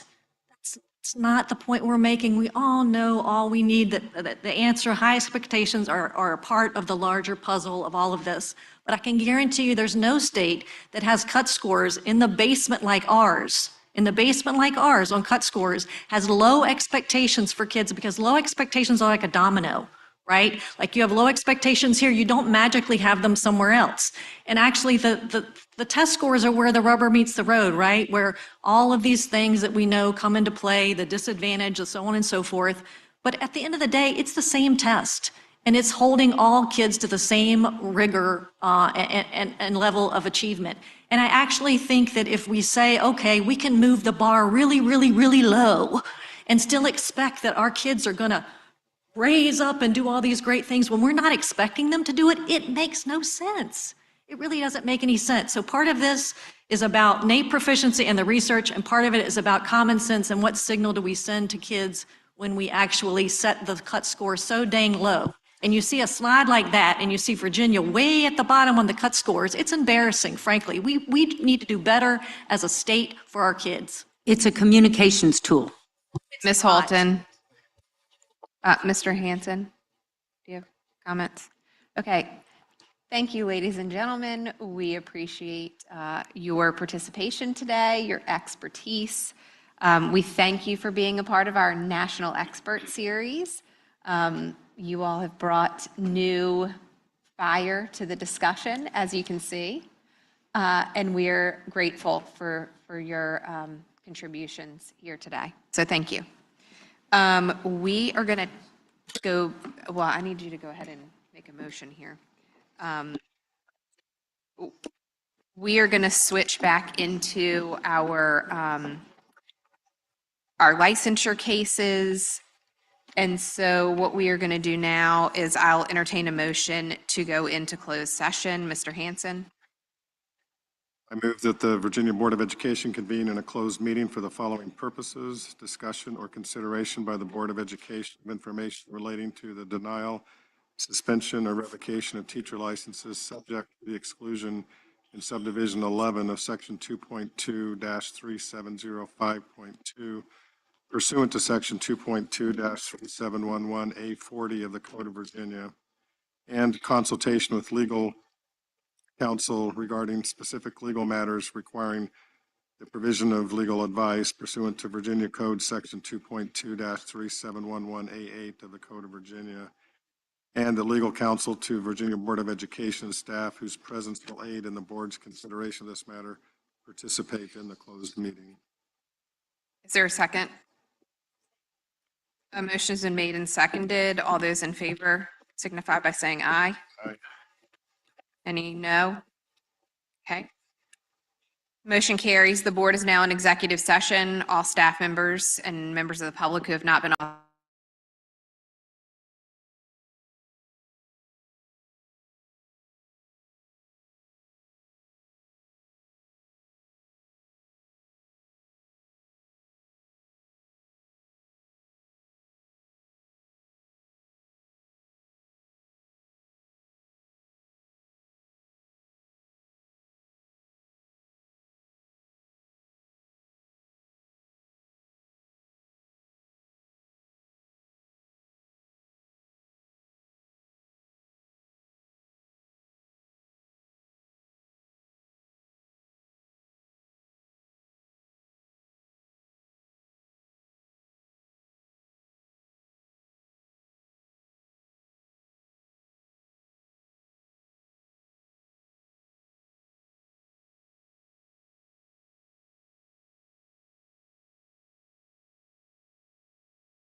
Okay.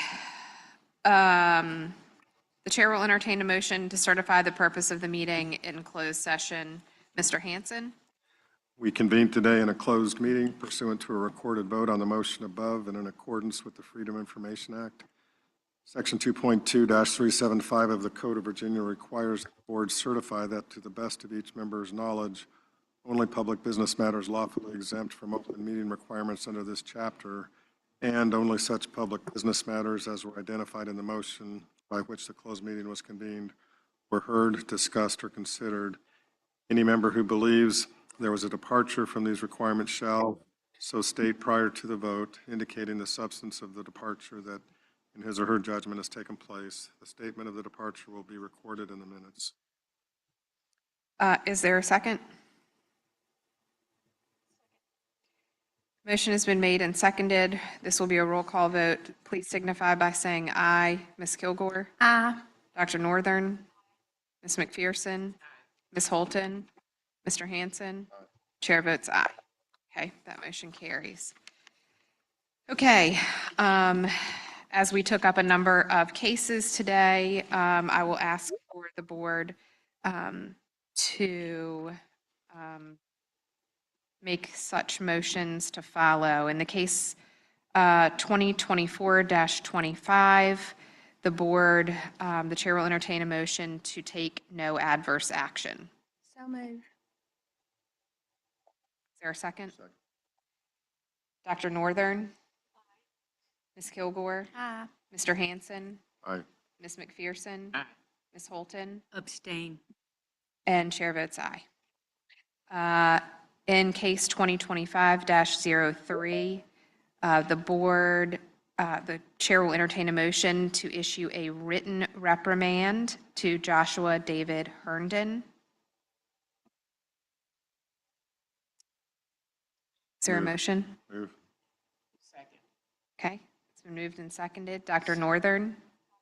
Ms. Kilgore? Aye. Mr. Hanson? Aye. Ms. McPherson? Ms. Holton? Aye.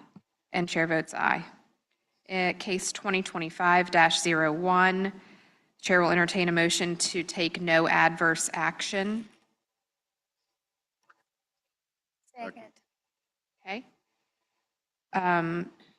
Moved and seconded. Dr. Northern. Ms. Kilgore. Aye. Mr. Hanson. Ms. McPherson. Ms. Holton. Aye. And chair votes aye. In the case 2025-05, the chair will entertain a motion to issue a license. Second. Okay, moved and seconded. Dr. Northern? Aye. Ms. Kilgore? Aye. Mr. Hanson? Aye. Ms. McPherson? Aye. Ms. Holton? Aye. And chair votes aye. Case 2025-04, chair will entertain a motion to revoke the license of John Edward Niles Jr. So moved. Okay. It's been moved and seconded. Dr. Northern? Ms. Kilgore? Aye. Mr. Hanson? Aye. Ms. McPherson? Ms. Holton? And chair votes aye. Okay, we are done with that portion of our meeting. So now we need to go back to item D or C. Okay, based on the fact that we have some people waiting in the waiting room to be a part of item E, I would ask that the board entertain this opportunity to skip over items C and D and move to item E. We will go back to item C and D after this presentation. I believe Dr. Armstrong, this is you? No, not this one? Okay. The first part is North Dakota. Oh, okay. acknowledgement. Okay. So I guess Dr. Armstrong will come up later. But in December, several board members requested national feedback on seat time flexibility. And to that end, we have asked Knowledge Works and a member of the Mastery-Based Learning team with the North Dakota Department of Education to present for us today. Then we'll hear from Dr. Armstrong and Dr. Coons about Virginia's notice and action kit in preparation for first review tomorrow at our business meeting. So I think we need to admit. Yes, please.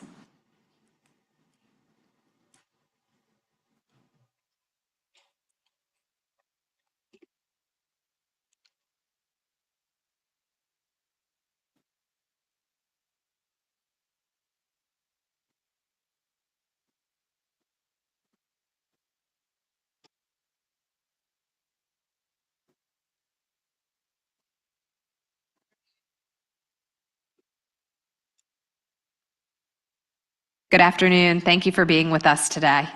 So sorry that we're running a little bit off time schedule here, but are so glad that you're able to be with us to speak to us this afternoon.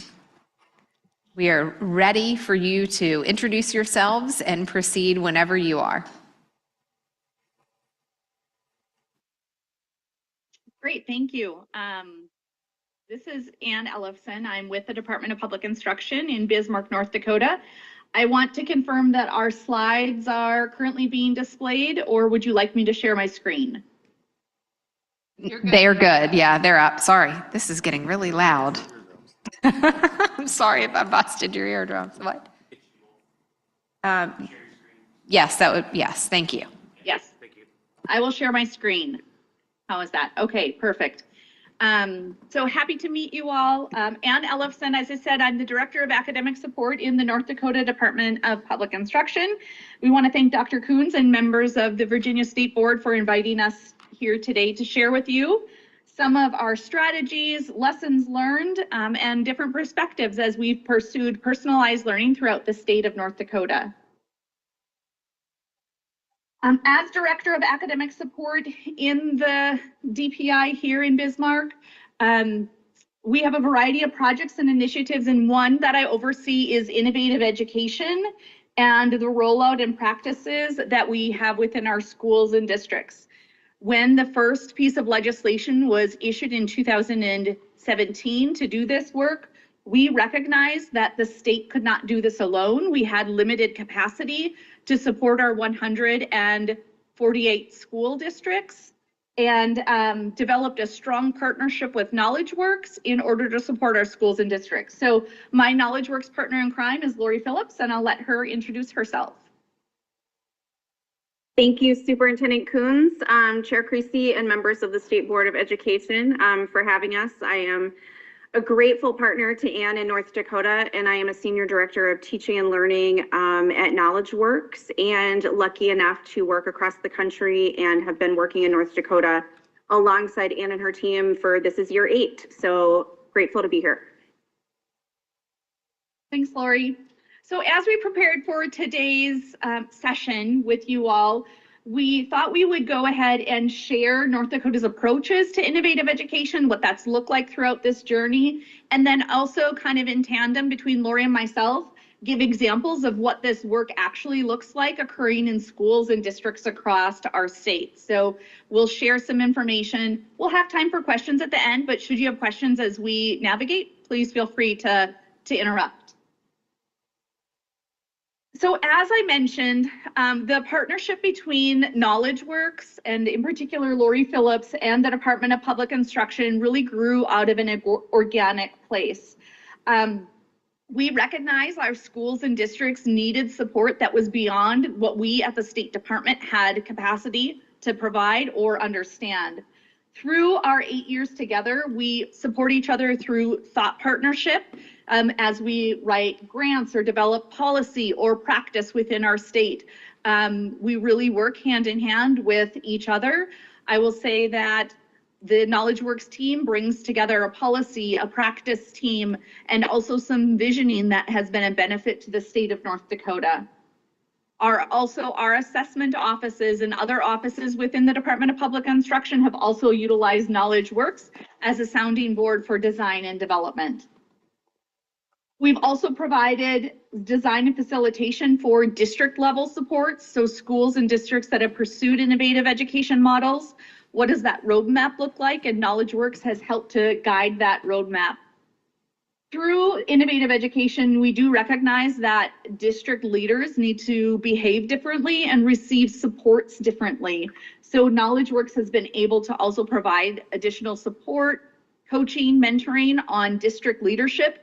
Really, I think when you get into innovative education in schools, you need an entrepreneur of education sometimes more than a superintendent of education. So you really have to have that entrepreneur mindset or be a superintendent and an entrepreneur at the same time.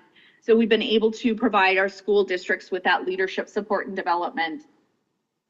There are also some logistical pieces that we'll get through, such as our learning continuum, where KnowledgeWorks has been instrumental in the design, like reaching to other states, and facilitation of bringing North Dakota educators together.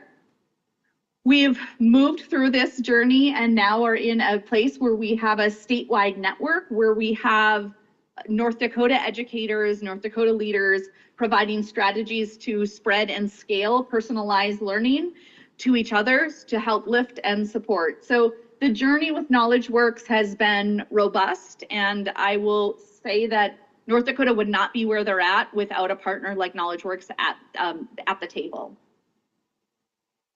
So now a little bit about our statewide flexibilities. In North Dakota, we have the Innovative Education Program in place. My understanding is in Virginia, you all refer to that as your seat time flexibility. North Dakota has its innovative education. So when I say that, that I believe is the context that you all will look through it.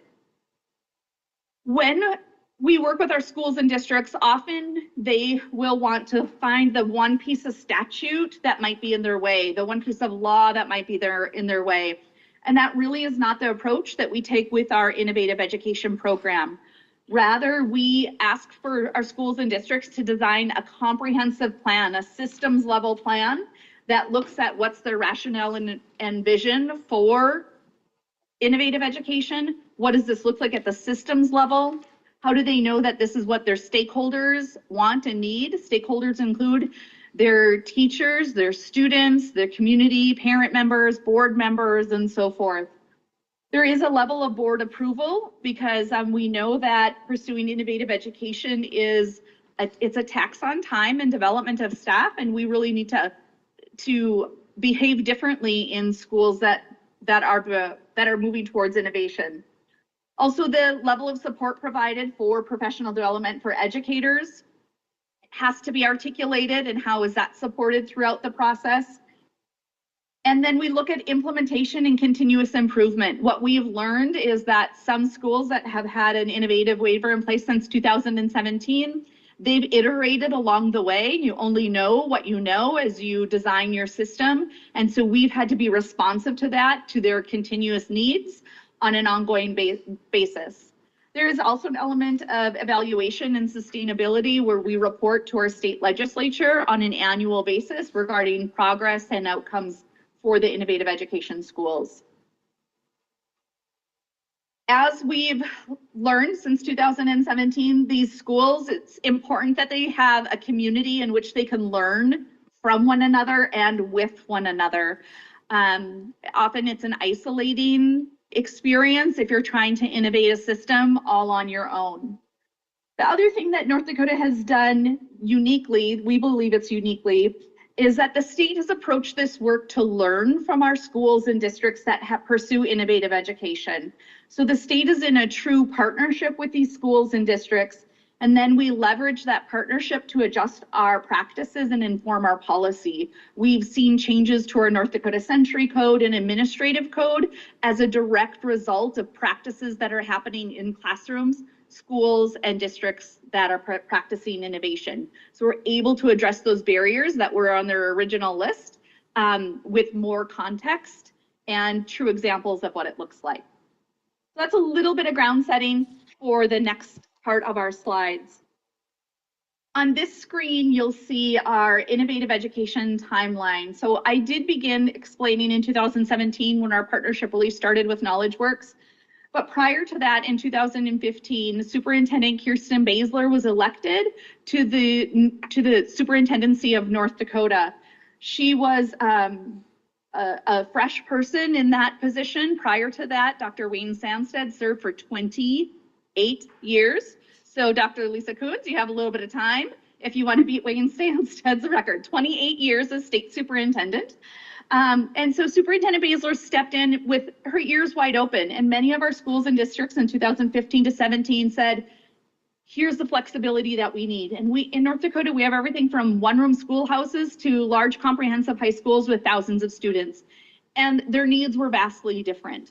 But we recognized we needed to provide some form of flexibility for that work to look different in these different environments.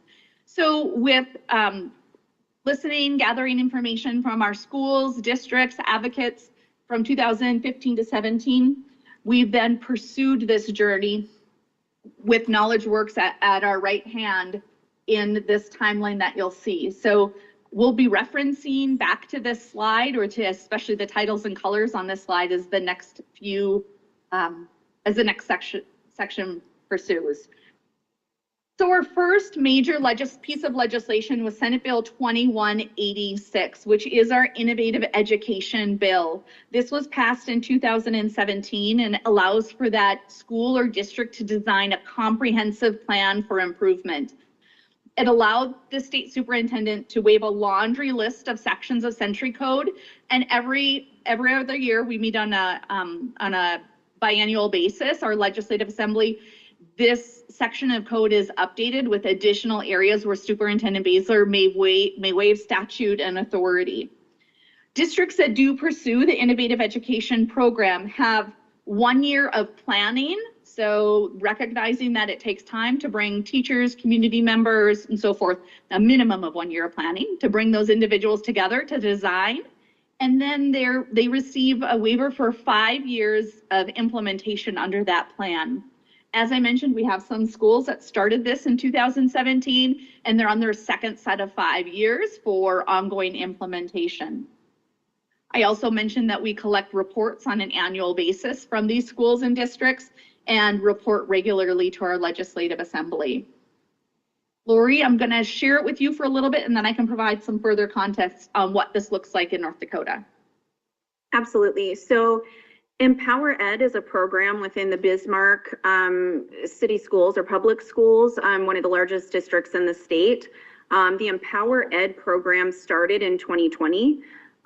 Their mission is to empower learners to thrive and take control of their own learning. So they really started small. They took advantage of the Innovation Waiver, and then also the Innovation Academy, which is in alignment with that waiver, and it provided support for Bismarck leaders to come together and to be able to design and iterate with others to develop this program. So out of the Innovation Academy, they started small with a small group of kids in 2020, and that has continued to grow over time. And now the Empower Ed program is at 2 different high schools, 2 different campuses.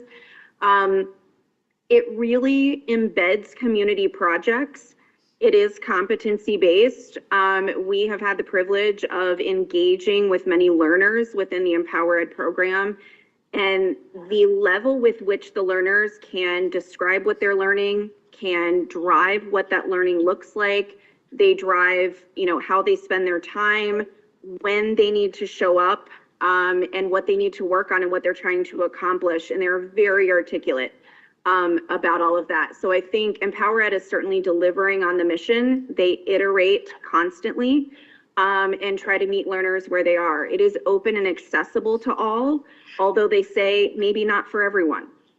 Everyone may not want to take advantage of this style of learning, but it is open to all. So that's one way that I would say the Innovation Waiver has taken root within an actual school and district. And what would you add there?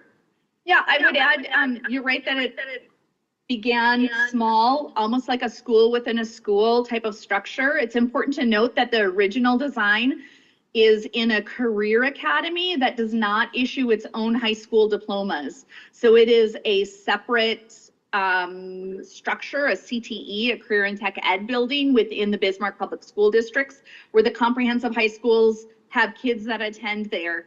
What the school knew and noticed is that their kids were sometimes very successful in their CTE programming, where maybe they may be less engaged in their content level programming back at their regular high school. So the Empowered program allows them to bring both of those pieces together and fold in community community outreach and work outside of that school. Lori did indicate that they started small. I believe the original design, they're like, hey, can we do this with 5 kids? And then eventually it moved up to 25 that very first year. And now they have over 100 kids per semester, and also have a second site within a comprehensive high school campus. So again, getting the learning to look different and really the adults in the system to behave different. The instruction has to look different for students. The learning has to look different for students. And for that to happen, adults need to understand that learning at a different level, because it's not the same delivery as high school as most of us probably had participated in. I also think it's pretty cool that the kids have renamed this program. They've designed the logo for this program. There's a lot of local ownership for the Empowered program that's generated directly from students, our #1 customer in public education. In 2018, as we mentioned, the law passed in 2017. In 2018, I was fortunate to receive a bunch of phone calls from schools and districts that said, hey, we want to do the innovative education program. Where do we begin? And you know, that's really hard, because where do you want to begin? What are the needs of your community? What are your stakeholder needs? Where are you currently at? What is your design and vision for the future? So other than providing deep thought questions and coaching with schools and districts, the state agency didn't have capacity to figure out how do we support schools that want to design systems differently, when our expertise was within our current Century Code, our current instructional understanding, and so forth. This is where we developed a partnership, a really multi-partner approach. KnowledgeWorks is our longest standing partner that came to the table, but we also need to shout out the Bush Foundation, who provided financial funding behind our personalized competency-based learning cohort. This was a 5-year commitment between North Dakota, KnowledgeWorks, and the Bush Foundation on how might we provide supports to educators across North Dakota in personalized competency-based learning. So the application process aligned very clearly with our innovative education application under 2186.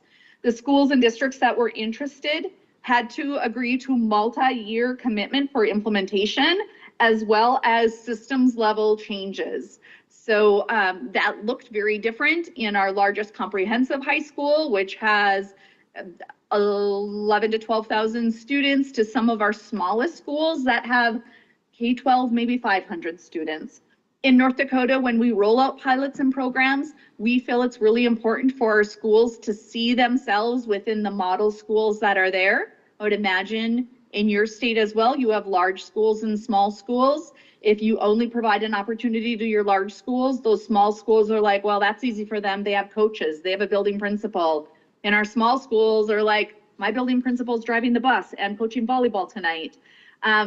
So we intentionally provided environments in which other schools could see themselves, some of our larger school districts down to smaller school districts. So this began in 2018 and lasted actually 6 years because of the pandemic, slowed our progress. It didn't derail the progress, but we had a lot of virtual meetings for a few years there.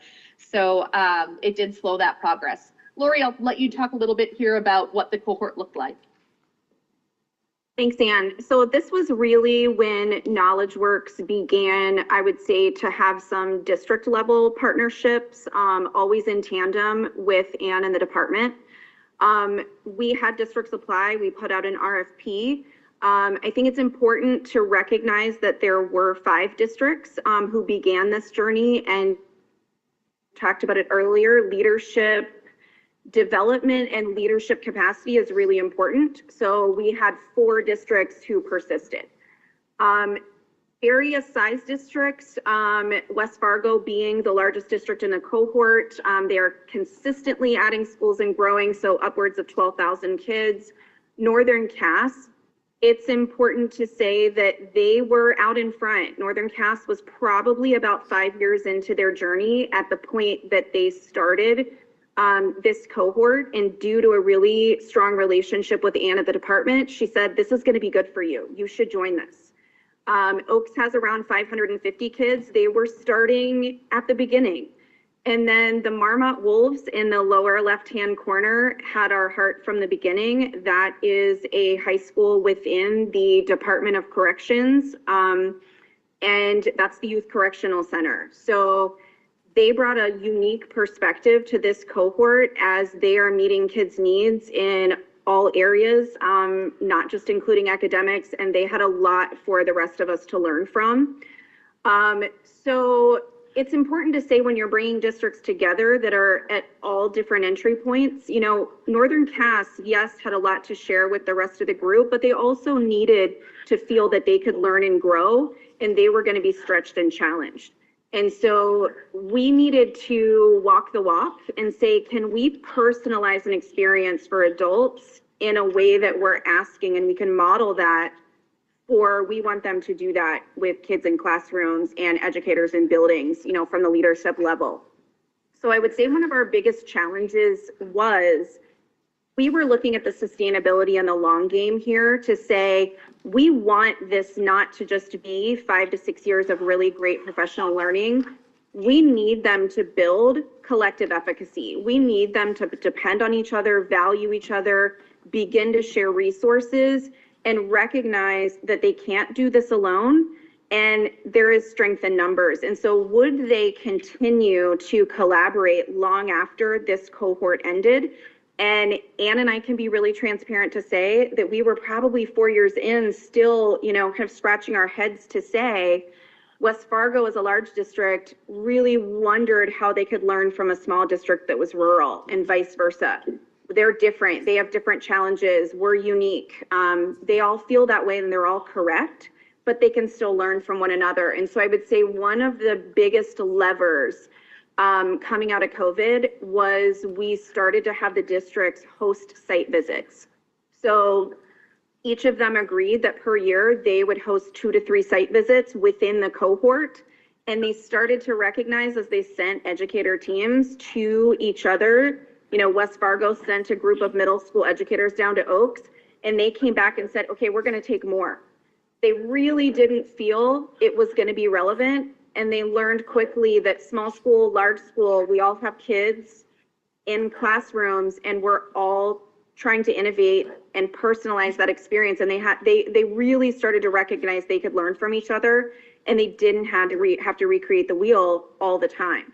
And so that was huge. We also, this cohort was about transforming systems. And so systems change, second order change, is something that's not intuitive. I think, you know, many of the districts wanted to close their doors, and they really wanted to focus on building up their own skills and creating their own capacity, and said, wait a minute, we don't have time right now to worry about what anyone else in the state is doing. So it took quite a while for them to recognize that they needed to help pave the way for others, and that was a responsibility being a part of this cohort. Yes, deepen your own system, transform your system, pave the way for others. And so I think throughout COVID, a little bit of a happy accident in some of those virtual meetings, we began to utilize them as thought leaders. So they helped to create a personalized learning framework that you're going to see coming up next. They started to think about what are some of those tenets, you know, that we believe play out differently, but they unify us all. And so some of those pieces have helped get us a little bit closer to this idea of sustainability. And once the official cohort ended last fall, the districts are, through the network, continuing to reach out to each other, continuing to ask questions, share resources. And it's incredible to see. And I don't know that Ann and I thought always that was going to happen. So that's, I would say, a big highlight. Ann, anything you would add? Thanks, Lori. The other thing I would say is from the state perspective, it was really important that we design and we have these personalized learning framework elements with some key definitions and look-fors within them. On the surface, let's say build relationships with students. It's easy for schools to say, yeah, we already do that. We do that. That's a part of our RTIB. That's a part of our MTSS. But really, when you look at it, we're looking at those meaningful relationships between the adults and educators, or adults and students, students to students.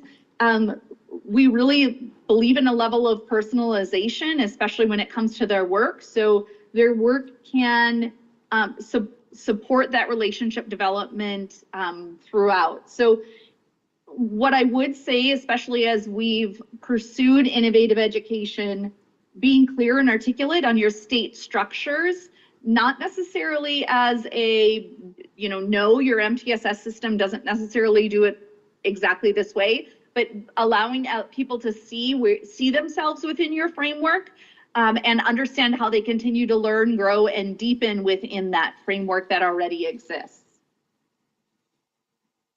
Another piece that's been very important in North Dakota's work has been a portrait of a graduate. And you'll hear about portrait of a graduate when you hear from a lot of states that pursue innovative education or personalized learning.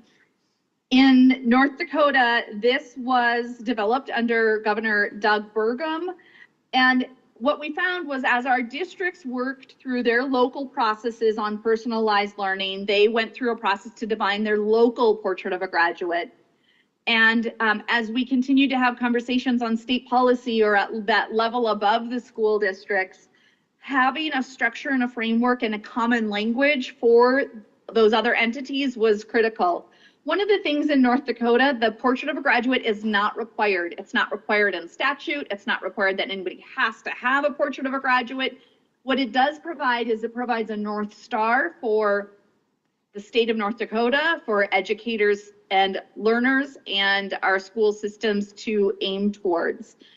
This was very helpful, especially in the legislative session, to have that common language and those stakeholders, whether they be K-12 advocates, business and industry, all kind of speaking to those same pieces.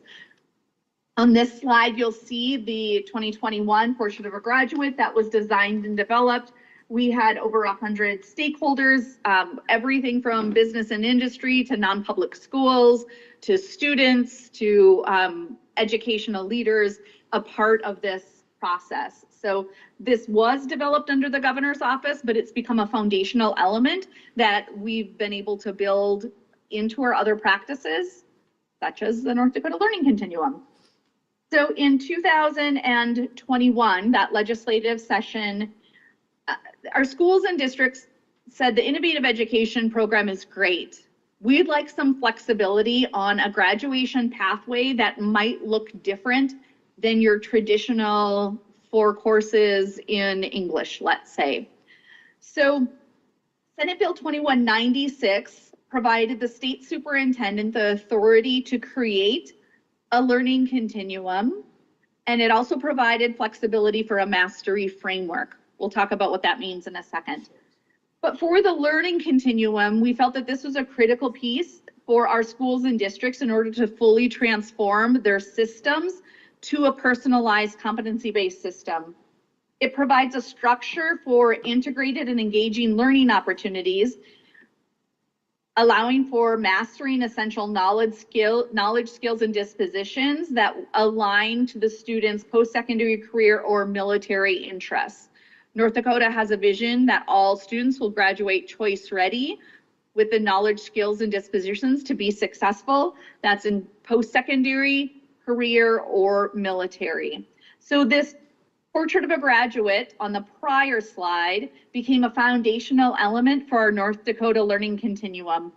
Our Learning Continuum has elements that are, as I said, aligned to the essential skills of the portrait of a graduate. Also, we have those overarching skills in English language arts, math, science, and social studies.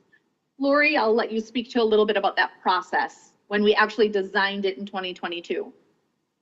Thanks, Anne. So in 2022, again, it was, we thought we could do this in person and realized that actually virtually was a little more efficient. So KnowledgeWorks in tandem with GPI, we led a process to bring educators from all across the state, not just educators who were in the original cohort. We were really intentional to say we need educators from different regions. We had the REAs, which are regional education associations, be a part of it. We had, when it came to the attributes from the profile of a graduate, there were some folks who were counselors, some who were maybe coming from social work, brought stakeholders together and said, okay, what are the attributes here that we believe are essential? And when we talk about the attributes, we're scaling up to be more broad in this from the standards realm. So standards don't go away, but we really needed to help educators and leaders understand the difference between the granularity level of a standard up to a priority standard up to then a competency. And so thinking about a lot of people had fear that standards would go away. Standards still have a place. They are the vehicle that learners will actually use to practice and show mastery of these skill-based competencies.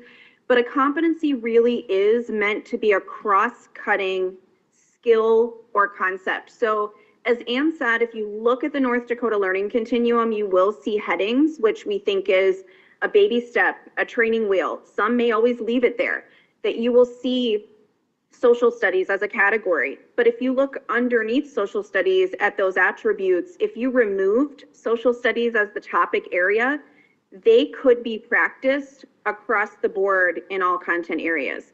So we really feel as though the educators and other stakeholders that came together, it was such an aha for them to think about what do we truly want kids to know and be able to do? And then when they walk across that stage, we're saying that they have mastered all of these. They might practice them with different standards, but we're saying that being an engaged citizen or engaged citizenship is important for all. And so it was, I think it was one of Ann and I, we walked away, one of our proudest moments. To be candid, I think districts are still struggling to implement. There were some really great deep conversations, and now putting it into practice, looking at these grade banded progressions is a different matter. And so thinking about what comes next in order to help them operationalize a document such as this. Thanks, Lori. So the piece that puts this into action in schools and districts was the second part of Senate Bill 2196 that went along with the learning continuum. And this allowed for schools and districts to create a mastery framework policy. So local school boards could create a policy that really provides that alternative graduation pathway, different than what's required currently in statute. However, that mastery framework policy must meet or exceed the North Dakota Learning Continuum. So as Lori said, this is an area where we see our districts maybe struggling on what does that look like. And it might be easy to identify what it looks like for a certain group of kids or a certain student within their system, but we're really thinking about the systems level. So what does mastery look like at an opportunity for any student? And again, we believe that instruction and learning has to look different in order for the mastery framework to be used to its full potential as aligned to their local innovative education plan. So the mastery framework, we do see it occurring in one of our schools in Northern Cass. That was one of the schools that was a part of our PCBL cohort. They continue to be a leader in this work in the state and in the nation. And Lori, I'll let you explain a little bit about what we see happening in their studio models, really where that learning looks vastly different than a traditional school model. Absolutely. So Northern Cass decided they're always a how do we get to yes district, and always looking to put learning in the hands of their learners and kids. And so they learned, I believe, Ann, it was Iowa, I want to say, Iowa, Idaho. They went and visited, they learned, they saw, that district implementing, or that state, the studio model, and came back and said, our middle school learners are languishing a little bit. We're looking for something different at the middle school level. So that's where they started. They started to say, you know what, we still do have foundational skills that kids need to learn in some standards that are those priority standards that are not going to go away. But can we make space within the middle school day where kids can learn in a studio? And right now it's still pretty, I would say, educator-led, where the educators are creating studios that are more of a performance, I would say, leading into a performance assessment where there's a scenario. And so there may be car crash physics.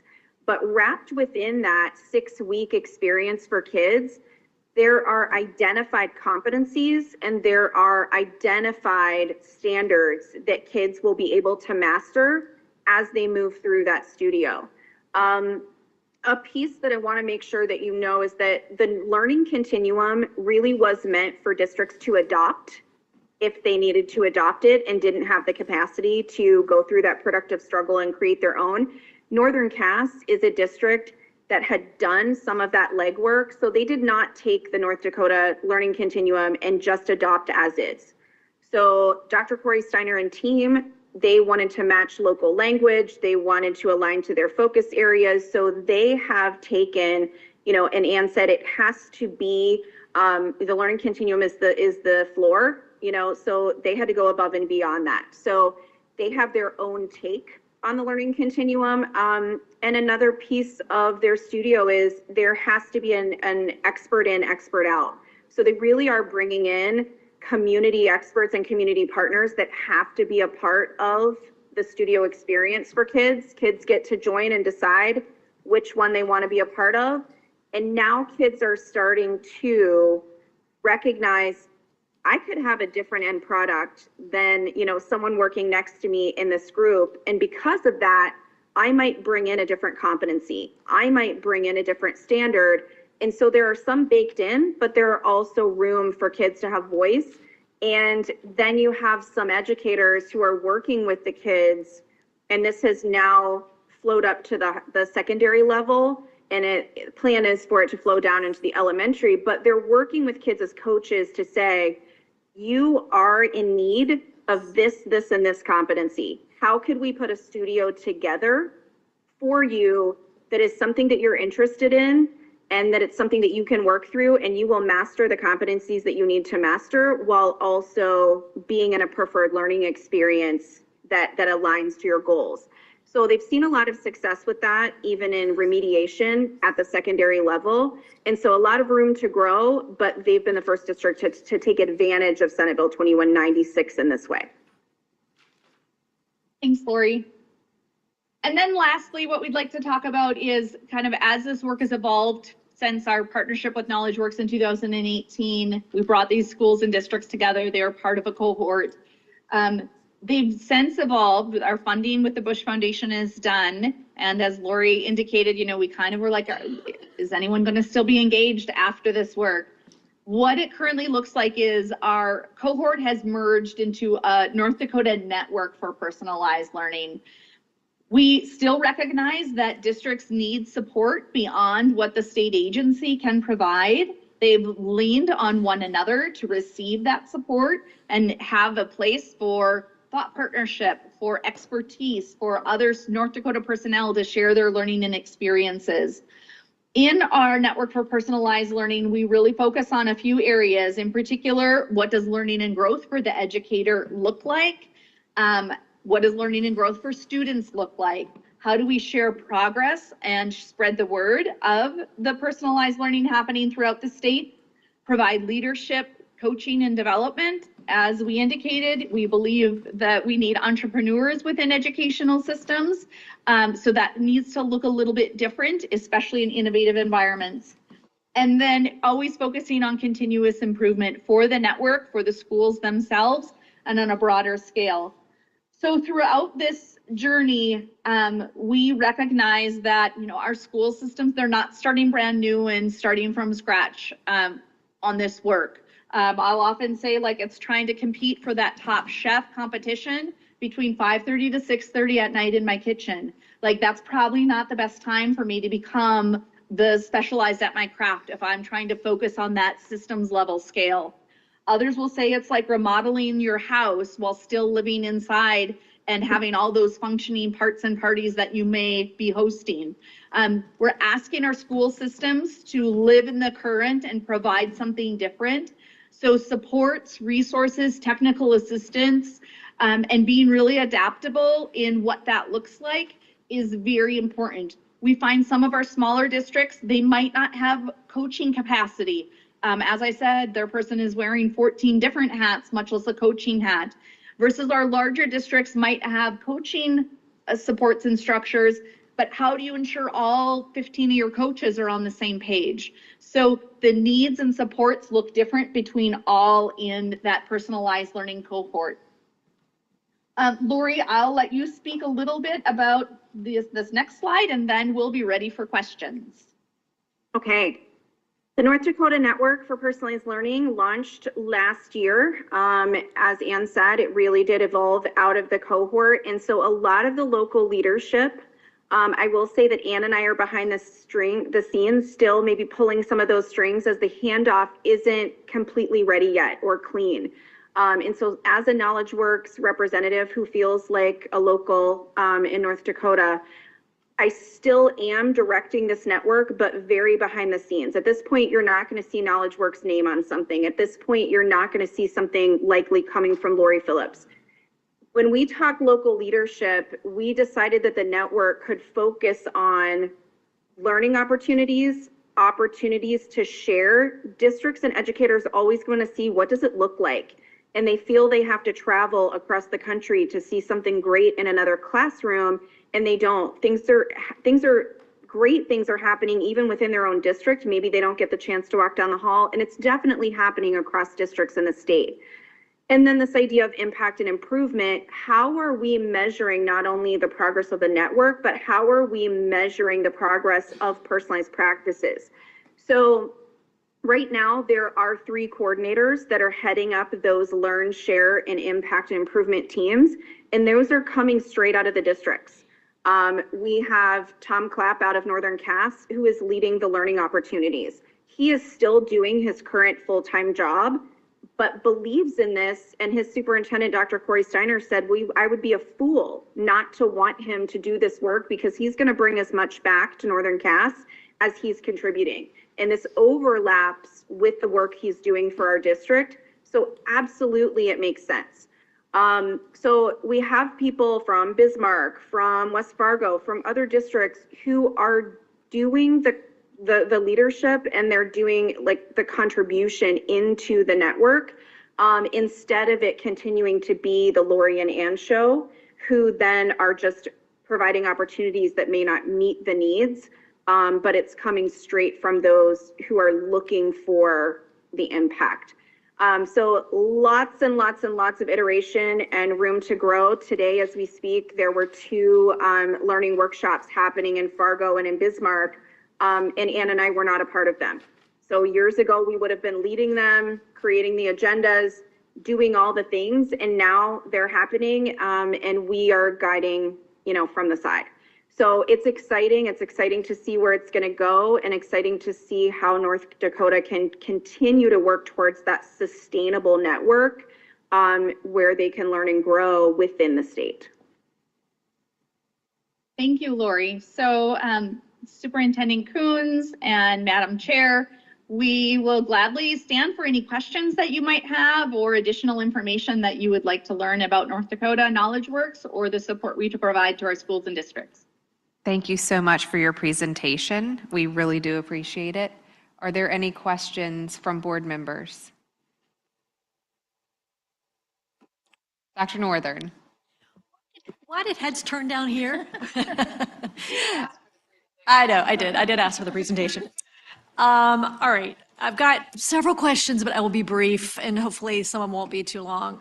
One, I'm just curious, what was waived, right? You said at the beginning that, there were certain things they wanted waived. So what is it that has to be waived that's getting in everybody's way? The most cumbersome legislation or guideline. 2 is when you're talking about what what do you have to do necessary for graduation? Let's just look at the portions of the learning continuum.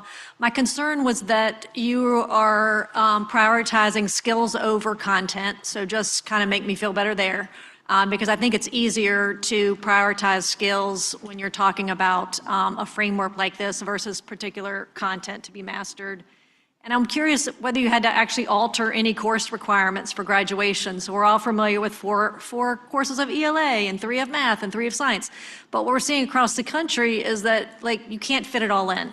And so I'm just curious, do you have opportunities where they can finish all their course requirements by 10th grade, for example, and do innovative, personalized programs, whatever, in 11th and 12th grade. So I'm just trying to figure out how you're cramming everything in, because it seems to me like something's got to go.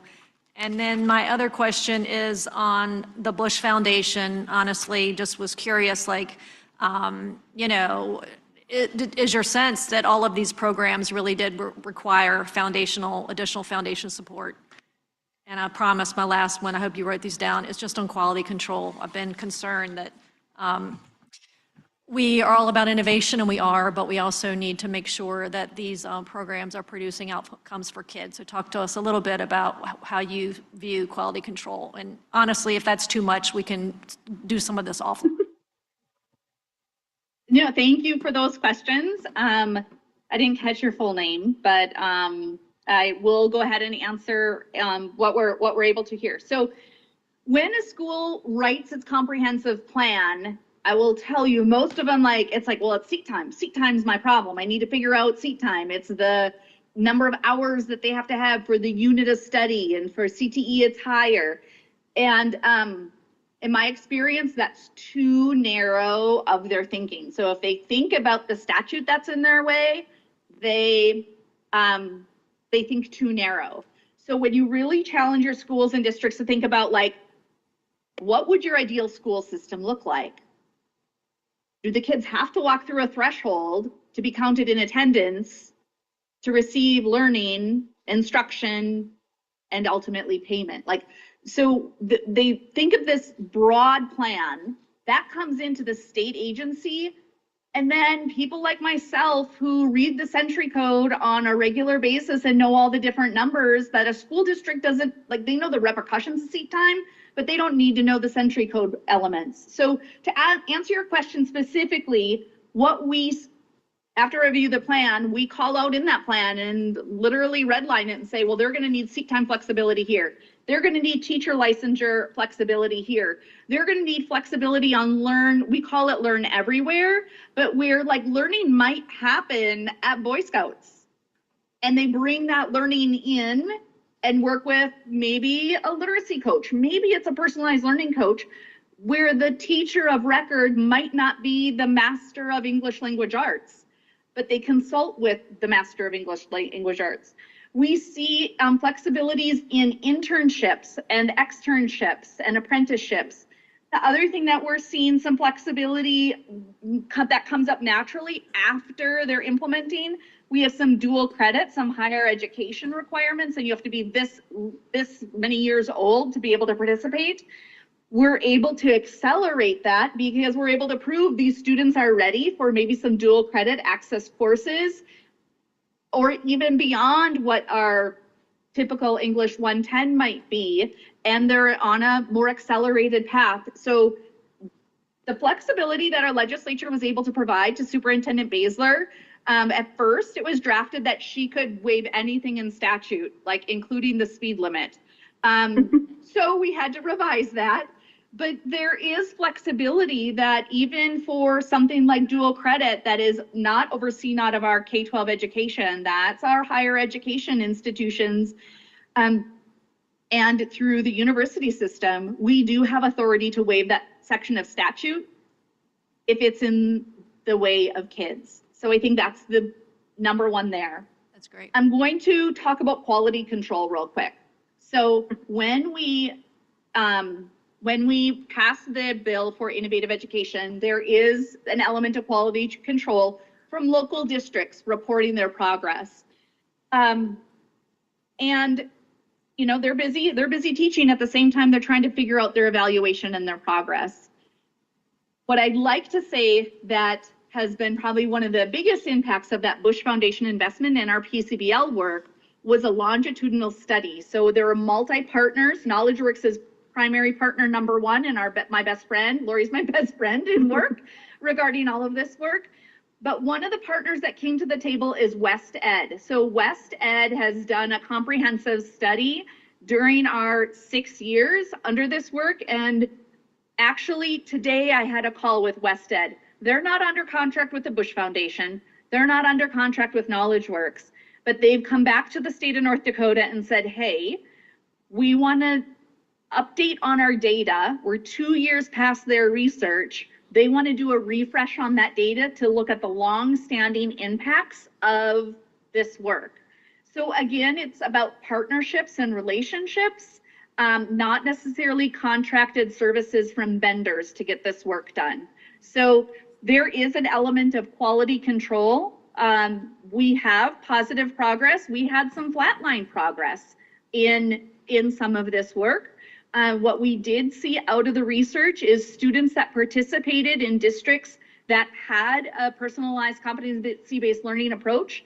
They attended school more often. That includes during the pandemic, and they're more engaged in school. And we saw some academic indicators as well. I do want to put an asterisk on that though. If we look at the school sizes, like the N size is tough. Our YCC school, which is the adjudicated youth, they had very small numbers, so they were not in that. And then our largest school, West Fargo, is a really big school. So like they could easily shift our data one way or another. But we're continuing to monitor those trends in that broader research, as well as local districts reporting what that looks like. Graduation. Lori, I should pause. Do you have anything to add on the waiver or the quality controls? What I've heard so far is that, and Wested evaluation, was that something your General Assembly put in to fund that evaluation? Where did the funding You for the just asked, are we evaluation? going to continue to fund that evaluation? Yeah, who funded the Wested evaluation? So the original funding for the Wested evaluation was part of the Bush Foundation's expectation and work. So that was provided originally, I believe but again, keep in mind that work ended in 23, I think spring of 23. And so, as I said, today we're still having meetings with them, even though they're not under contract to provide a continued report for North Dakota. Thank you. Yeah, and I would say I don't have anything to add in what you've already talked about, but I can certainly begin to speak to the prioritizing skills over content and the idea that that potentially is easier. And so I think when you look at the learning continuum and you see the skills that are listed there, what isn't listed there are still those priority standards that kids are going to be working towards. You know, no one is going to say that kids still don't need to know how to read, to write, there are math standards that are really necessary. What I think that the learning continuum does is prioritizes application. And so when you think about potentially traditional math classes, and I'll speak for myself, you know, I was able to do all of the discrete skills, but I couldn't apply it. When I got to college, I received a D- in a stats class, and the feedback they gave me was cannot apply. And so I think it's putting kids in situations that when you ask kids, and we talk to the kids in the Bismarck Empowered program, they're gonna say, you know what, this is harder. And they don't choose to take all courses in Empower Ed. They might choose to take an economics course, but they go ahead and go back to their home school and take social studies. And when I asked them why, they said, because it's a lot more work. So I'm only going to do it in something that I really care about and I'm really interested in, because I have to come up with my plan. I have to figure out how I'm going to show and demonstrate mastery here. It feels a lot more cumbersome to kids, but they'll also say it's a lot more meaningful. And so I think this idea of, you know, easier, Ann and I certainly with Senate Bill 2196, we had a lot of conversations behind the scenes that said, you know, could there be some districts who graduated kids for just being really good people, you know, and how do we keep that from happening? And so what I would say is you can't, and I think you can't now in the current system. But Ann, I see that you've brought up the learning continuum, you know, piece here. And so I think it really is still a combination of those standards with the skills being, if you could forgive me and I can use a sports analogy, you know, I think the content used to be the end zone. And now we've made this idea of kids being able to problem solve that's the end zone, and we're going to use the standards as the way that they get there and practice that. And what will you add from this? Yeah, I just thought it would pull up this slide that we often share as we talk through the learning continuum. And in our traditional model, North Dakota has standards, and it's required that our courses must meet or exceed those standards. Oftentimes, schools deliver the course, right? It's an English 9, English 10, English 11, those 4 English courses. And I have 2 high schoolers right now. If they sit long enough, if they jump through the hoops, if they do their homework, they get that unit of credit. The learning isn't necessarily driving the issue of the credit or what that looks like. Not in every situation, I must say, but in our traditional model that we see in many of our schools. Under the competency-based learning and mastery framework, the base is, yes, the standards are there. The learning of those standards is still a piece, but the focus is on that essential overarching element in that learning continuum. I'm going to flip to another slide real quick that shows. This is just an example from the learning continuum where critical reading might be that competency that we're aiming for. The learning might come through ELA, it might come through social studies, it might come through my Eagle Scout badge, it might come in a lot of different ways. That's for a local district to design and develop, like what is a sandbox in which this can operate. That then is captured within that mastery framework. Our law does not require a district with an approved mastery framework policy to back map it to 4 English credits. In a traditional model, they have to back map it. Even a competency-based system often has to say, well, you did English 9, 10, 11, 12. Our system, including the state scholarship, allows for mastery to be documented according to that learning continuum. And then that credit, that recognition occurs. The other thing that I think is important is like the example that I had back here for grades 6 through 8. That doesn't mean you master this in 8th grade. I mean, good gracious, I'm probably still working on some of these and I'm a well-seasoned adult. So we have many times throughout our educational career that we would focus on, and maybe this slide would be helpful for you to see too, those overarching academic attributes, what they look like in practice, and multiple times throughout our career. What we are not seeing, even in schools that have the mastery framework, we are seeing that their kids are coming with the ability to apply those standards in real life settings and in ways that make their learning more relatable, more actionable, more meaningful to themselves. And learning becomes much more fun and much more engaging. And something I think we want to also like reiterate is that there really aren't big swings here. Someone is not going to take, this learning continuum in Senate Bill 2196 and just go implement all of it, all at once. So when Dr. Steiner and Northern Cass decided to begin down the road of the studio model, they took some small steps. You saw the Empowered program started with, 20, 25 kids. So really trying to, I think, get some proof of concept there before, so start small, scale fast, iterate. And so there really are small iterations that have a large impact, right, that we're going for. And I believe there was one more question on the Bush Foundation, but I don't recall what it was. It's okay. You guys have done great. Yeah, I'm good. Thank you, guys. Thank you all so much. We really do appreciate you presenting for us today. So thank you for taking the time that you did with us. And we will certainly be in touch as we move forward to continue to seek your advice and your counsel as we move through this process. So thank you. Yes, Y'all thank have you a very great much. day. We appreciate the opportunity. Thank you. Thank you.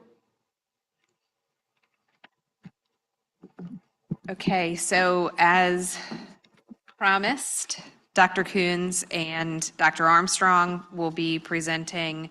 If you look at your SharePoint, it's the second presentation.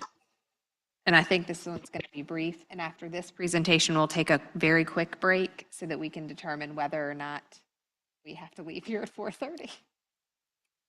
Okay, thanks. Well, I really want to appreciate Knowledge Works in North Dakota, who, as you saw in their timeline, has been doing this for quite some time, working on innovation, working on iteration. Some of the things that they shared with us were some of the things that we heard as we've gone through extensive feedback.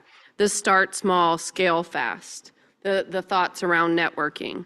I think starting with needs instead of starting with statutes and waivers has been a really clear focus of ours. As they said, they're calling this personalized learning. As we looked across the country, some people are calling this mastery-based learning. Some people are calling this competency-based. We have given this the umbrella of seat time flex because that's where the legislation landed. But we're really excited to talk to you about today is what we've heard as we've done extensive stakeholder engagement, feedback sessions, listened, and talked to our lab school networks. We really are excited about spreading and learning from the innovation we have. And I think they talked about a network, and we are excited that there is an innovation conference, April 22nd through the 24th, and one of the key pieces of that conference will be design thinking, and any school division can go to that conference and start this opportunity for design thinking around House Bill 1477 and design thinking and seat time flex. So I'm going to turn it over to Dr. Armstrong to take us through. Good afternoon, Madam President, board members. I'm going to start talking. There we go. Thank you.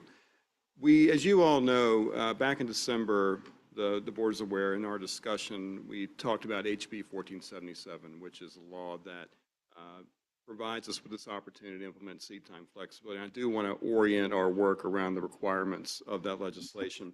1477 requires the Board of Education to provide local school boards maximum flexibility to waive existing instructional clock hour requirements by developing alternative instructional time models in accordance with the board's regulations and guidelines relating to instructional time waivers, and directs the board to provide flexibility for school boards to develop programs that provide for acceleration, remediation, and multiple pathways to graduation that permit students to demonstrate competency at different rates. I just wanted to make sure that we were all oriented around that being the legislative directive.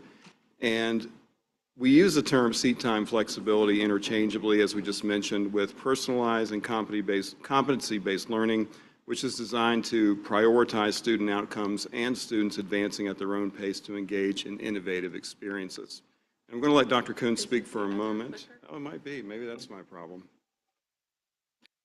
Yes, it is. Thank you, Dr. Kuhn. I'm going to let Dr. Kuhn speak for a moment about some of the example that we have developed, really a library of examples from across the state, as we discussed back in December, as well as our stakeholder feedback we have received. I really appreciate the opportunity. I think when we came and chatted about models and examples in December, one of the feedback that you gave us was what is happening in the field in Virginia. So we can't go through all of these today, nor do we want to, because we may have a very brief amount of time left for the day. So really encourage you to click on each one of these links.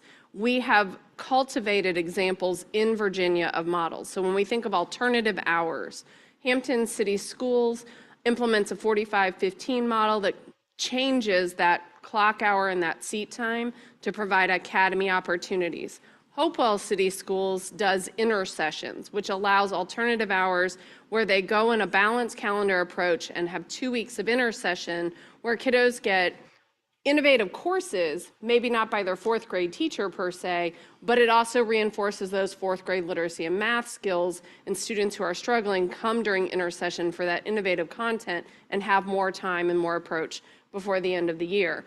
That is a K-12 model in Hopewell. It's not just a school, it's a large-scale model. Chesterfield offers high school courses from a high school schedule and fits it into a middle school model and changes the course design. We have flexible learning settings. You guys have heard from Louisa several times. They actually take their teachers for tomorrow and put them in a different location where they get job-embedded support in a childcare facility for employees, but they get their coursework in the same place. So it's a different flexible learning setting. And then we also have blended learning courses in Virginia Beach, which Dr. Armstrong and I had the opportunity to be at Virginia Beach 2 weeks ago and see students in this BioFit freshman course actually in a health facility. So they were with community members who are working on workout facilities in the pool, having their fitness classes, and their biology course was in an off-site location inside that fitness facility.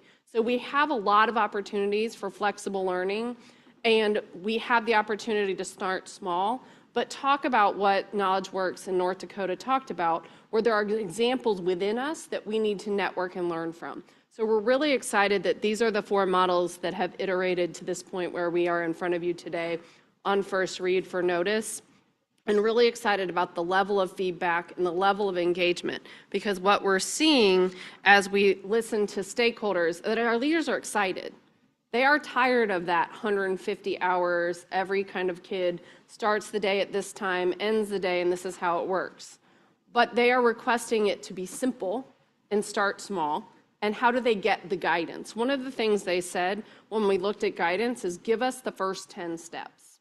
We need to know what the steps are to get us there. And I think you heard a little bit of that when KnowledgeWorks in North Dakota were talking about how they iterated, the struggles they had. So one of the things you will see in the package for first read is you will see not only the notice, the examples of the notice, but the actual action kit. And that came out of our feedback. That opportunity to really get those first 10 steps and how to get our school divisions comfortable with and our principals comfortable with what some things are happening in small spaces to spread across our state.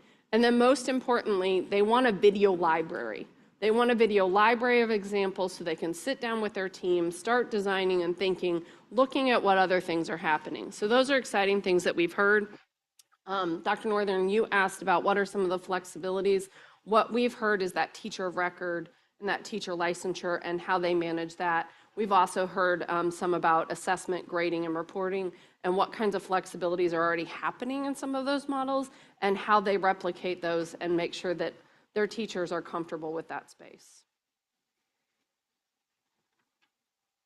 And now I'm going to turn it over to Dr. Armstrong to do the technical pieces. Thank you, Dr. Coons. As mentioned, we have provided within the action kit, responsive to the feedback we've received, a notice form with accompanying annotated examples to guide their implementation of these flexible models in schools. They are included in the action kit, which is a clear, step-by-step, phased-in guide for schools to support this streamlined, student outcome-centered, logistically manageable plan. I think that's a barrier we see with principals and superintendents, just having this come to life. The video library, the action kit does that for them. So we have examples that I'll just scroll through these very quickly. The notice form, in addition to a lot of the sort of boilerplate demographic information about the school and the setting, requires narratives related to the selection of the seat time flex model, as well as the desired outcomes and rationale for students. You can see this is an example of the narrative section of a notice form with a balanced calendar model, which could apply K through 12. We have another one for a middle school model, which would be a fairly typical situation where an earth science high school credit course is offered at both middle and high school in the same division, but due to the schedules being different, maybe an 8-period day at the middle school, 7-period at the high school, it will require some flexibility in time. And then a high school blended course model, which this is the very same program we just mentioned in Virginia Beach, the BioFit class. We have double-blocked co-taught classes that blend content sensibly between PE and biology, for example, in the Virginia Beach model that we saw. The notice form does include assurances. Those assurances are going to include reporting attendance, communication with families, and also the requirement to provide support to special populations. So that is included within the notice form. And then the action kit, and I can't get the link up now, but hopefully you've had a chance to take a look at that. I'm proud of the work that we've done to create this action kit draft that you'll find linked there at the top of this slide. The action kit is a robust resource for schools to thoughtfully plan and orient their seat time flexibility model. And as you walk through that document, you'll see we have background, we have links to the video libraries, we have the notice forms, a lot of very practical, deep information to guide schools and school divisions in implementation. So we are excited to continue this iterative and responsive work and further flesh out the action kit based on the experiences that we're going to hear about in our schools. And we will continue our work to disseminate these models statewide. And we're here to answer any questions. Yeah, I think one other thing we want to say about the action kit, as those challenges arise that Knowledge Works and North Dakota talked about, one of the things we heard in Virginia Beach is, can you give us some transportation options? Can you give us some things? And so as we hear about those, we'll continue to build out resources, both from Virginia and from national models, such as not the things that North Dakota and Knowledge Works. That allows this action kit and the appendices of the action kit become iterative and supportive as our schools evolve and start small and scale what they're trying to do. I also think it's important to note that several school leaders have told us this allows us to scale. A lot of the things we're doing, we've started small and we've stayed small. The opportunity of House Bill 1477 now allows us to scale into larger opportunities. So we're really excited about this work. So just as a comment, one of the things as I thought through this whole process, this is really a very unique opportunity for our school divisions to learn from each other. And how, each individual school division that is currently using some type of model, as you guys have talked about earlier in the presentation, sort of to have that Blackboard type resource that says, here in Virginia Beach, we do X, Y, and Z. Here in Chesapeake, we do ABC. And these are the ways in which we handle these obstacles. And so I would just really encourage us to use some opportunities within this particular option to be able to allow the school divisions to have easier communication with each other on how to best just exercise all opportunities within these models that we have available. So I really do appreciate this work, so thank you all. Any comments here? Dr. Northern? Make it brief. I really like their idea of having some type of reporting mechanism, whether that be, General Assembly, whether it be, partnering with a local Virginia university to give us feedback and evaluate the program, because I'm with you. I think that we need to learn from it, and that would be another way that the districts could learn from one another if we actually had some kind of evaluative component to it, to share those ideas, and also to inform the program as it moves forward, what's working, what's not, what we could strengthen. Okay, if there is nothing else, we're going to take a 5-minute break and then come back to circle back to item C.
with a presentation along with Dr. Wallace. Take it away. Thank you, Madam President and board members. Just waiting for our presentation to appear. And when it does, Dr. Wallace and I are going to provide you with an update on the agency's ongoing efforts to provide extensive support to Virginia school divisions in their implementation of the approved school performance and support framework. As the board intended, the school performance and support framework is intentional in its provision of support to divisions across all dimensions of the framework and its implementation. Since its approval, the VDOE team, both in the Office of Accountability and elsewhere in the agency, has provided constant technical assistance, organized on-demand trainings for unique stakeholder groups, responsive to specific questions, and added additional resources in response to the needs of schools and school divisions. As the board knows, the VDOE launched the School Performance Support Framework Resource Hub in November, where anyone, principal, teacher, superintendent, parent, or citizen, can find not only the technical details of the framework and transparent data analysis tools, but also important resources geared toward addressing common questions around support for targeted populations, high school readiness, and clear materials for parents to support their child at home. The Resource Hub continues to grow as we engage with schools and stakeholders across the state, and you can find regularly updated information on office hours at the Resource Hub Toolkit page, as noted, here we go, on the slide that I know you all have in front of you, right there, circled in red. So every week we will update, we have been updating that with the statistics on our office hours and the participation rates. That engagement with schools and stakeholders represents hundreds of hours of in-person trainings, question and answer periods, and technical assistance sessions across the state since last fall. Highlights include weekly office hours, which attracted 102 participants from 68 school divisions at our February 5th session, 16 regional superintendent trainings, 12 trainings for division data and testing leaders, and 9 trainings for specialized organizations such as VAS, VASSP, VAESP, and VACT. We are also offering dedicated training for divisions on requests, 14 of which have already taken place. And just last week, we scheduled a training for a division on the request of the superintendent to include the local school board to provide a detailed overview of the framework. In addition to the trainings noted here, our team answers individual questions and takes calls every single day in order to provide our schools with the information they need to support the work of the schools and their divisions. I want to specifically thank our accountability team and our data team who have collaborated to provide exceptional responsiveness to our schools. As mentioned, our support goes beyond the data and calculations and targets non-academic barriers that we know affect student performance, and we are excited to follow last year's successful attendance webinar and symposium series with this year's program, Bright Spots and Bold Solutions, which will be led by the Office of Behavioral Health and Wellness. Virginia has been noted nationally for our work to move the needle in reducing chronic absenteeism the past 2 years, and this year's attendance series was designed based on feedback from our divisions about what they still want to learn more about to improve attendance in their communities. Next month's series will focus on attendance specialists, transportation, mental health, and parental involvement, and will feature guests from divisions sharing best practices that are showing results to lead to dialogue. The webinar series will culminate in the VDOE Attendance Symposium here in Richmond, which is being finalized now for location and date. And before I hand it over to Dr. Wallace and provide the board more information about supports, Dr. Coons, I believe you have a few comments you'd like to make. I'm just really proud of the team and all the work they have done to be shoulder to shoulder with our school divisions. As Dr. Armstrong mentioned, the volume and support of our 2-person accountability team to provide that level of support and the ongoing support that now we are partnering with school superintendents to support their boards and their board transition in this space. I also just am incredibly grateful for this attendance work. I think we are featuring 3 to 4 school divisions. In each one, we talked about the networking and the sharing. This is another example where our school divisions who are leading the way are sharing with other school divisions to support the growth and spread of practices. And Dr. Wallace is going to talk about 4 literacy networks that we have partnered and our work around ZERN, which continues to expand that shoulder-to-shoulder work in academics. I'm just really thankful for all the work our teams are doing to support our school divisions in the field and putting connecting our school divisions together to get resources and supports from each other as well. Dr. Wallace?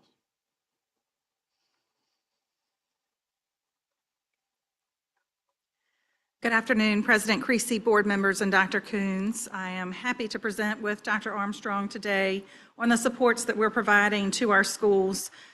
First, we have the Comprehensive Literacy Network, and this is a network of 9 school divisions that provides support as they are implementing the Virginia Literacy Act. These divisions have selected 43 schools that will receive direct individualized support, which includes weekly support for literacy staff as they implement their adopted HQIM curricula, as well as English literacy walkthrough data collection in practice with the division's established walkthrough schedules, an analysis of student work samples with a deep dive into the walkthrough data and student work samples to provide professional learning for schools for the remainder of the school year. We will begin looking at division and school data, and that will drive year 2 of this initiative, which will then expand with the existing 9 divisions to introduce other more divisions into this program next year.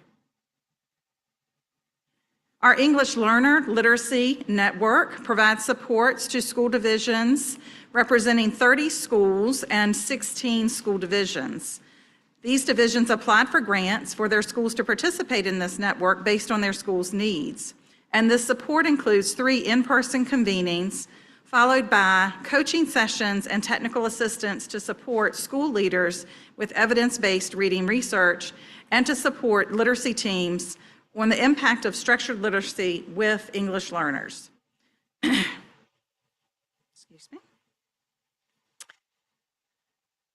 This research will continue for the rest of this year, and they will create plans to execute next year to directly support our English learners to improve instructional growth and graduation rates. Next, our Students with Disabilities Network provides support to 30 school divisions from 30 schools from 17 school divisions. As with the EL network, school divisions applied for grants to participate, and this includes in-person as well as online convenings for school divisions to collaborate among each other with a focus on high-quality curriculum, staffing, and scheduling to meet the various needs of our students with disabilities. Schools will create an action plan to increase student achievement and growth with students with disabilities. All 3 of these networks will use a common literacy tool as they do their walkthroughs. Lastly, I would like to share the supports around mathematics. We have been providing supports to students and schools that are using our ZERN program through a special program called the Anchor program. As you know, ZERN is our mathematics tutoring provider through the All-In programming, and these schools, which includes 30 schools from 14 school divisions, are receiving additional coaching, and they are getting monthly meetings with division leaders, bi-weekly meetings with each school leader, and they are doing a deep data analysis to help implement ZERN at a deeper level. We have already seen a huge amount of success with our ZERN anchor divisions, where we had some concerns at the beginning of the year with these divisions, and now they are implementing as model school divisions for ZERN. All of this work is very important to support our schools as we go through the Virginia Literacy Implementation Act, and then also as we continue to support programming through our All-In tutoring. I'd like to shout out our VDOE English, English Learner, Special Education, Office of School Quality, and mathematics staff as they are supporting all of this work with our schools and divisions. Thank you, Dr. Wallace. Thank you. Does any board member have a question or comment here? They walked off? No, I'm just kidding. Questions or comments? Ms. Holton. Thank you all for these presentations. With the networks and the ZERN anchor program, can you tell us how you said you had more applicants than you could serve. How were the applicants what was the decision criteria for who participated is the first question. And then the second question is, do we have a research partner or somebody who's studying the outcomes in the network schools versus the non-network schools or others? In other words, how are we reaping the lessons from these essentially pilot work, because it's not, well, this work that's going on that's not at scale? How are we reaping the learning lessons that we can then take to scale? Commonwealth. Dr. Coons? I'm going to answer the research piece, and then I'm going to let Dr. Wallace talk about how her team worked to select schools. We have research partners for all of the literacy work that is funded by the CLSD and requires a third-party evaluation. And then with Zern, we have a third-party evaluation that is going to evaluate impact. So in everything that Dr. Wallace presented, there is an outside entity doing evaluation work. The literacy networks probably are 1 to 3 to 5 years, given that our CLSD grant is 5 years long. Zern is going to do an evaluation at the end of this year. In regard to the selection process, I'll start with Zern. So Zern school divisions were selected at the end of last school year based on the needs of the school division. And so we kind of handpicked those divisions. And we also looked at divisions that had high needs, that needed those supports, the extra supports for implementation of the program. And so we looked at our Zern data as well as the school needs, whether they were ATSI, CSI, that type of status that went with the school at that time. The Comprehensive Literacy Network, which is the 9 school divisions, those school divisions, again, were kind of hand-selected after we looked at school data. We looked at ATSI, CSI, and TSI school data for our elementary schools, as well as once the data was released in the fall with the new support system, we used that data, and those schools that would have fallen under needs-intensive supports were also kind of targeted for those divisions. We did reach out to divisions and ask them to participate, and so that's how they got into the network. And then next year, we will expand that network so that we'll have regional supports all across the state. And the 9 that we have this year are going to be used as model divisions. So we'll use the data from this year to kind of drive next year's efforts. For the CLSD grants, that includes the English Learner Network and the Students with Disabilities Networks. Those applications came in by divisions. They applied for each school that they wanted to. So they could have applied for more than one network. We selected them based on a rubric that included their current status as well as their projections of what they wanted out of the grant and what they wanted out of the network. So there was an application review process. So if a school division applied for a school to be in both the EL network and the SPED network, we looked at their data and we decided which network would best suit them. And so therefore they weren't duplicative efforts in a school, and more school divisions and schools could be served. And so where you see the count of schools, that would be a duplicative count in both of those. You wouldn't add those 2 numbers together for the total number, because some of them may have applied for both of the networks. And so they got priority points again if they were ATSI or CSI or needs intensive supports identified schools. And so we're working with our neediest schools and what their needs are specifically around students with disabilities and English learner data. Thank you. You're welcome. Anything else? Okay, thank you. Thank you. And we are moving to item D, School-Connected Overdose Parent Notification Guidelines.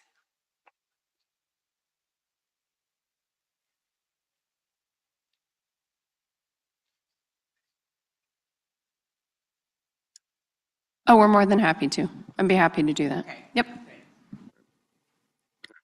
Thank you, Madam President and board members. I would like to provide an overview of the guidelines for school-connected overdose response and parental notification policies today for your consideration on first and final review. I will provide background and context to this item, including an overview of essential policy and legislation, a review of the extensive stakeholder engagement in both the development and feedback to the proposed guidelines, and a description of the key components of the proposed guidelines.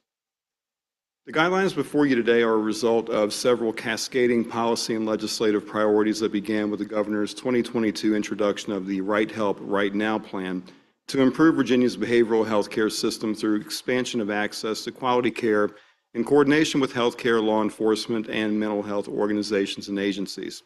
In 2023, as a result of a large-scale school-connected overdose, the governor issued Executive Order 28, requiring notification to all parents in the school division within 24 hours of a school-connected overdose and outlining collaboration between school divisions and law enforcement. EO 28 directed the VDOE to provide guidance to school divisions with additional detail and resources to implement 24-hour notification. This guidance was provided to school divisions in February of 2024.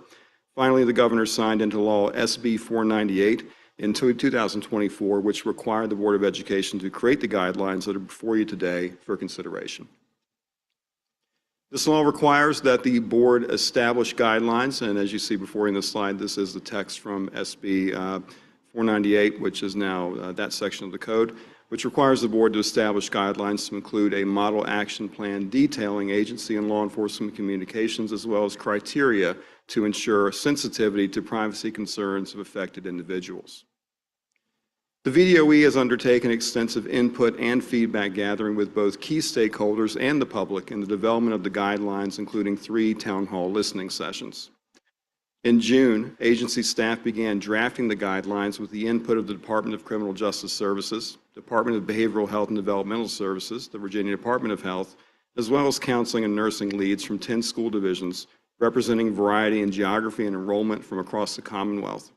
In November, key secretariats, including Education, Health and Human Services, and Public Safety and Homeland Security, provided input to the guidelines. And in December, a school counselor focus group and school nurse focus group were convened to provide input prior to an initial listen and learn session in December.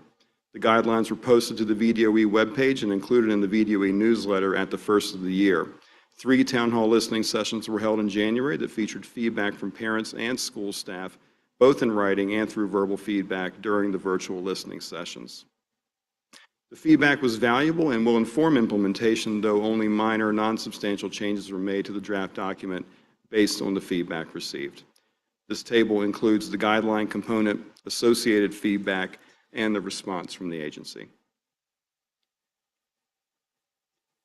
As you will see in the guidelines draft that is included in your materials, content is organized to include an introduction, terminology section, information detailing clear expectations for administration of the parent notification within 24 hours of the school-connected overdose, model action plans for both response to the school-connected overdose and supportive return to school following an overdose, reporting and collaboration requirements between school divisions, law enforcement, and the VDOE, and appendices that include sample communications, a sample website template, and a curated pre-populated list of resources to support school divisions in implementation.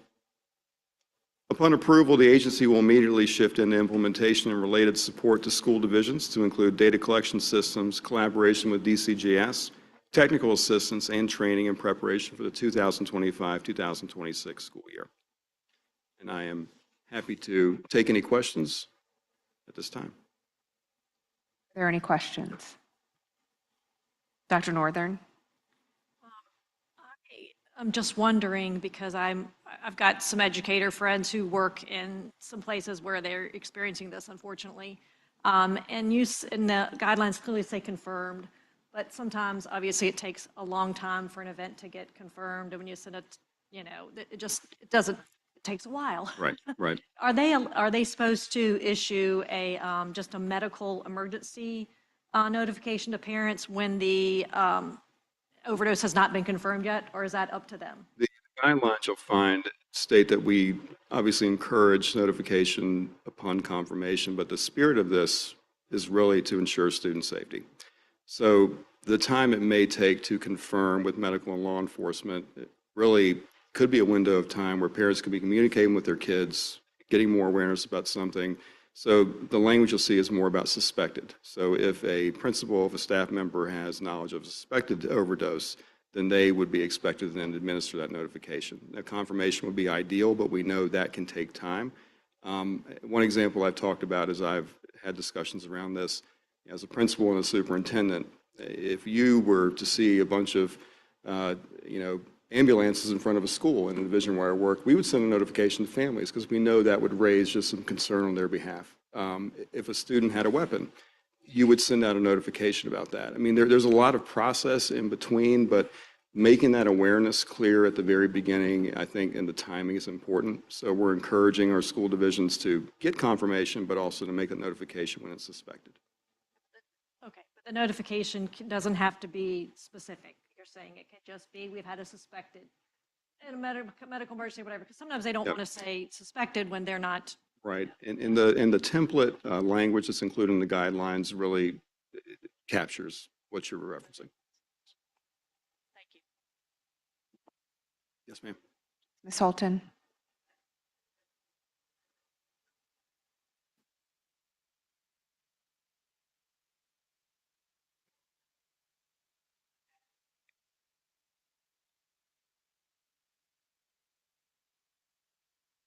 Yes, ma'am. There is legislation. It has been neither signed nor vetoed by the governor. So as far as our work today is concerned, we're acting based on the legislation from 2024, which ordered us to create the guidelines.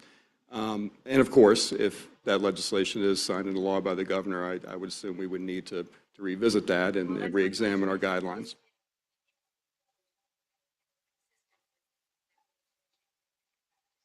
Yeah, and right now, there are consistencies, there are areas where it does diverge. We haven't really done a deep analysis on that, but again, if that were to come to fruition, I know the board would need to revisit this.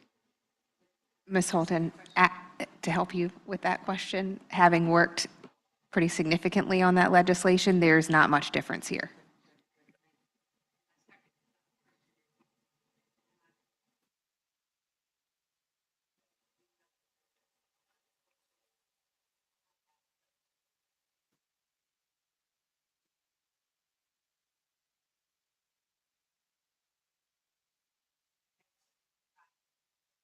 It does, and we specifically speak to that in the guidelines document, and have received assurances. I believe it's gone through review even with OAG to make sure that this complies with FERPA and that student privacy is protected appropriately. Other questions? Ms. McPherson?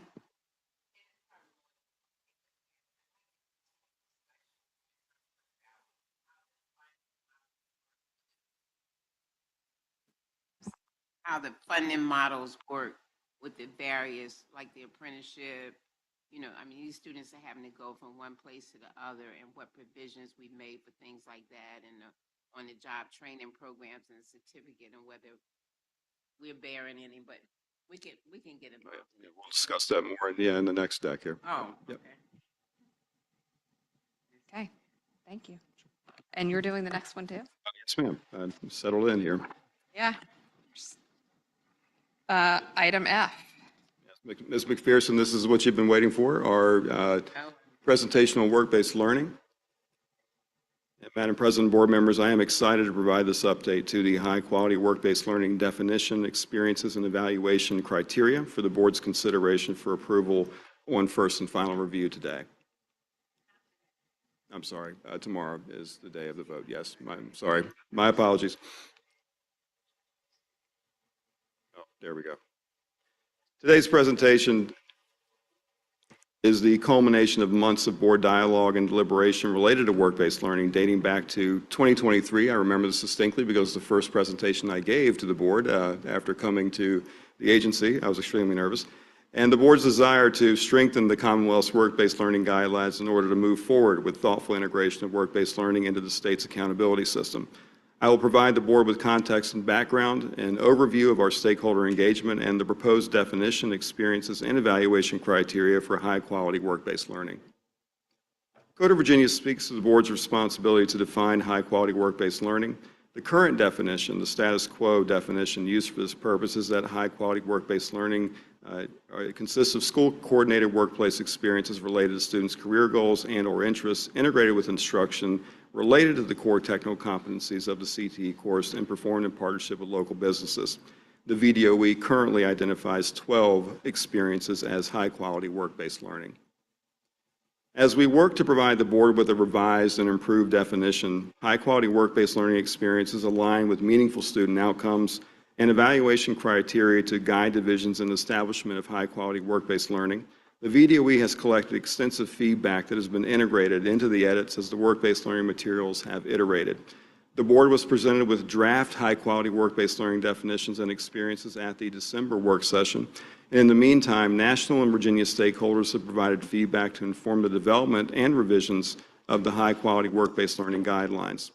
Feedback gathering sessions have been held across the Commonwealth with various key stakeholder groups, including workforce, business, industry, post-secondary, and K-12 partners.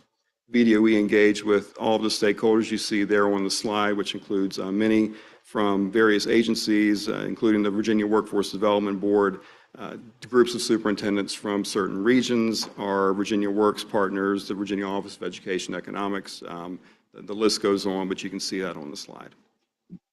As well as the Governor's Student Advisory, which actually was one of my favorite groups to interact with, students from across the state who also were able to give us some feedback on this as well.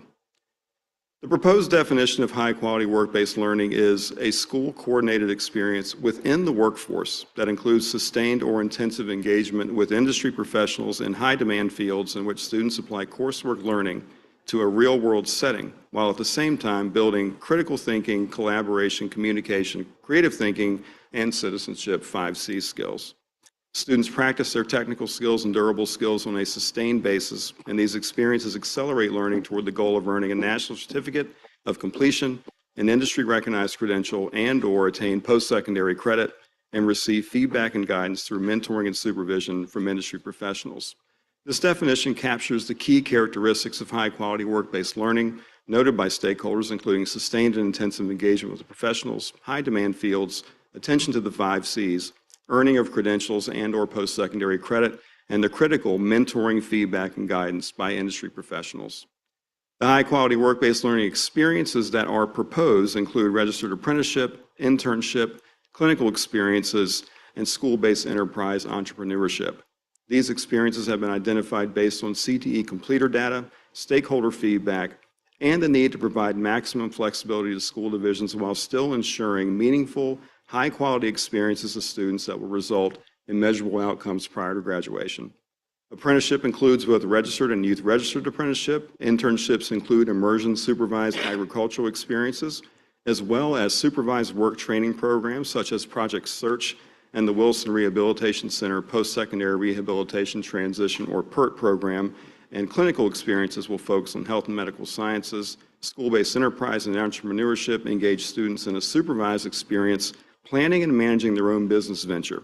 School-based enterprise also provides flexibility to divisions that may have limited access to business and industry partners to provide some of those other experiences. And we noted that in the feedback as recent as yesterday when we spoke to our rural superintendents. The criteria for evaluation aligns with the proposed definition and reflects the key characteristics of a high-quality work-based learning experience. As you can see, the checklist retains criteria for graduation requirements and for 3E readiness, as we have discussed continuing to count the existing 12 high-quality work-based learning experiences for graduation requirements while we propose including the 3E readiness work-based learning experiences, apprenticeship, internship, clinical, school-based enterprise, for inclusion in our accountability system. Ultimately, we recommend to the board that Virginia's high-quality work-based learning experiences merge into those 3E readiness experiences for both graduation requirements and accountability eventually. And we recommend conversation on the timing of that phase-in with the board in the coming months. As we consider shifting immediately into implementation upon board approval, we are already working to better leverage our CTE workflow to support school divisions, business, workforce, and post-secondary partners with training, technical assistance, and boots-on-the-ground support to galvanize connections and communities to move this work forward on behalf of students in the workforce. We hope the board will consider integration of work-based learning into the school performance and support framework in March, as well as consider the timeline for the shift from graduation requirement work-based learning to the new higher standard of 3E work-based learning for students. And with that, I'm happy to take any questions. Are there any questions? Ms. Holton? Again, thank you, Dr. Armstrong. First question, again, I think there is legislation working its way through the General Assembly if it is signed by the governor is this, are these actions consistent with those legislation, or will we have to redo it? These are. They were before they were introduced. Excellent. Second question. I see we have a letter in the public comment from somebody raising a concern that we've excluded externships. We've provided for internships, but apparently we've excluded externships. I don't know what that even is, but is that right? We're excluding them, and what are they? And Yeah, what would we are. We received that feedback, and Dr. Coons and I have had that conversation, as well as reached out to some of our experts in this and populated that in our feedback. An internship is when you are being supervised and doing the work, whereas an externship, and I'm not saying it's not valuable, but for the purposes of our 3E readiness standard and work-based learning, an externship is more of a job shadowing than it is actually doing the work. You're there learning from the outside, but you're not being supervised to actually learn to do the work. And we see in the data as well that the externships don't translate to those outcomes the way that an internship and those other experiences do. So we considered it. It's still a valuable career exploration activity, which we've captured in our career exploration definition, but not meeting that standard of the 3E readiness. Thank you. That helps clarify. And so for 3E readiness, we're authorizing internships, but not externships. That is correct. And then my last question is, I'm still not clear whether, what are the differences between our 3E readiness definitions and our graduation definitions? So you'll see.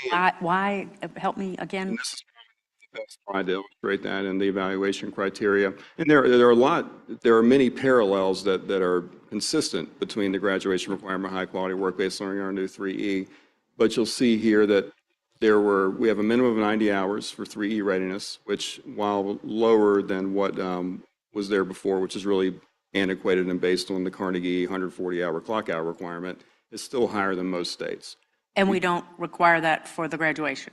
The graduation, work-based learning, it depends on the experience. And some of them require different numbers of hours, but 140 is kind of consistent among those, the artifact, soon-to-be artifact graduation requirement. Oh, so the graduation requirements are higher than the 3E? Some of them are, yes, which is something we receive feedback from the And that field. 3E is higher than many other states do? Than many states. I won't say every state, but in many states, yes, ma'am. And you know, the high-demand field is another part of our 3E definition. I know we've had some discussion about that as well, and then we're settling on high demand in this. The alignment to CTE course is consistent across both. And then it's going from providing opportunities to apply the 5 Cs to then completing an assessment that documents your attainment of the 5 Cs. It's just a different level of rigor in the definition between the graduation requirement and 3E. You're provided an opportunity to earn these things, but to get the 3E credit or to make this a work-based learning experience for under 3E, you earn that. You have that is earned.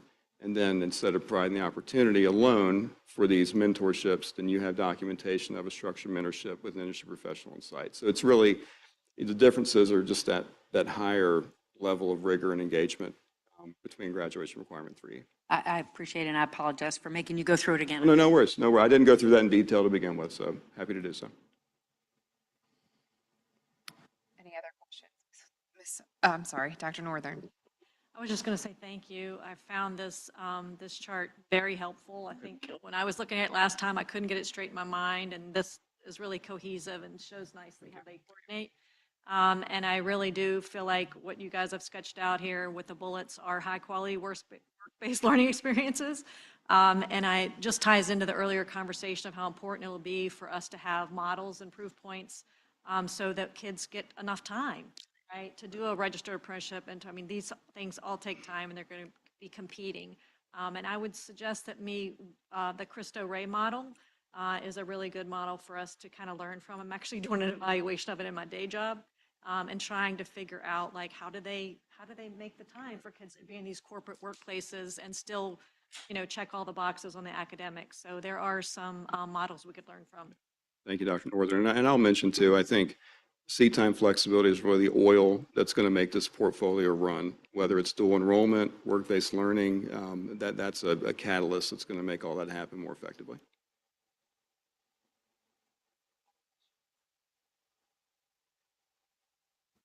you, Dr. Armstrong. Thank you all. I think that's it. Okay, so that takes us to um, item G. And so, Mr. Hanson, that's you.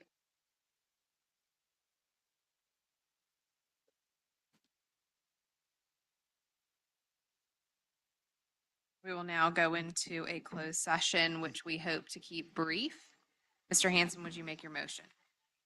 I move that the Virginia Board of Education convene in a closed meeting for the following purposes: consultation with legal counsel employed by or retained by a public body regarding specific legal matters requiring the provision of legal advice by such counsel pursuant to Section 2.2-3711A8 of the Code of Virginia, and the legal counsel to the Virginia Board of Education staff whose presence will aid in the board's consideration of this matter participate in the closed meeting. Is there a second? All those in favor respond. Dr. Northern? Ms. Kilgore? Mr. Hanson? Ms. McPherson? Ms. Holton? Aye. Chair votes aye. We're now in closed session. Thank you.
Hanson, We can can, you read our certification to return to open session, please? we convene today in a closed meeting pursuant to a recorded vote on the motion above and in accordance with the Freedom of Information Act. Section 2.2-3712 of the Code of Virginia requires that the board certify that to the best of each member's knowledge, only public business matters lawfully exempt from open meeting requirements under this chapter, and only such public business matters as were identified in the motion by which the closed meeting was convened were heard, discussed, or considered.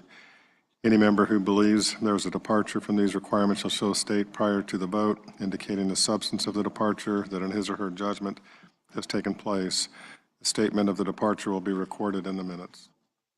Dr. Northern? Ms. Kilgore? Mr. Hanson? Aye. Ms. McPherson? Aye. Ms. Holton? Chair votes aye. So that brings us out of closed session officially, and do you have any comments for tomorrow? I mean, for today, not tomorrow. It's not tomorrow yet. Okay, so I will take a motion to adjourn our work session this afternoon. All those in favor? We're adjourned.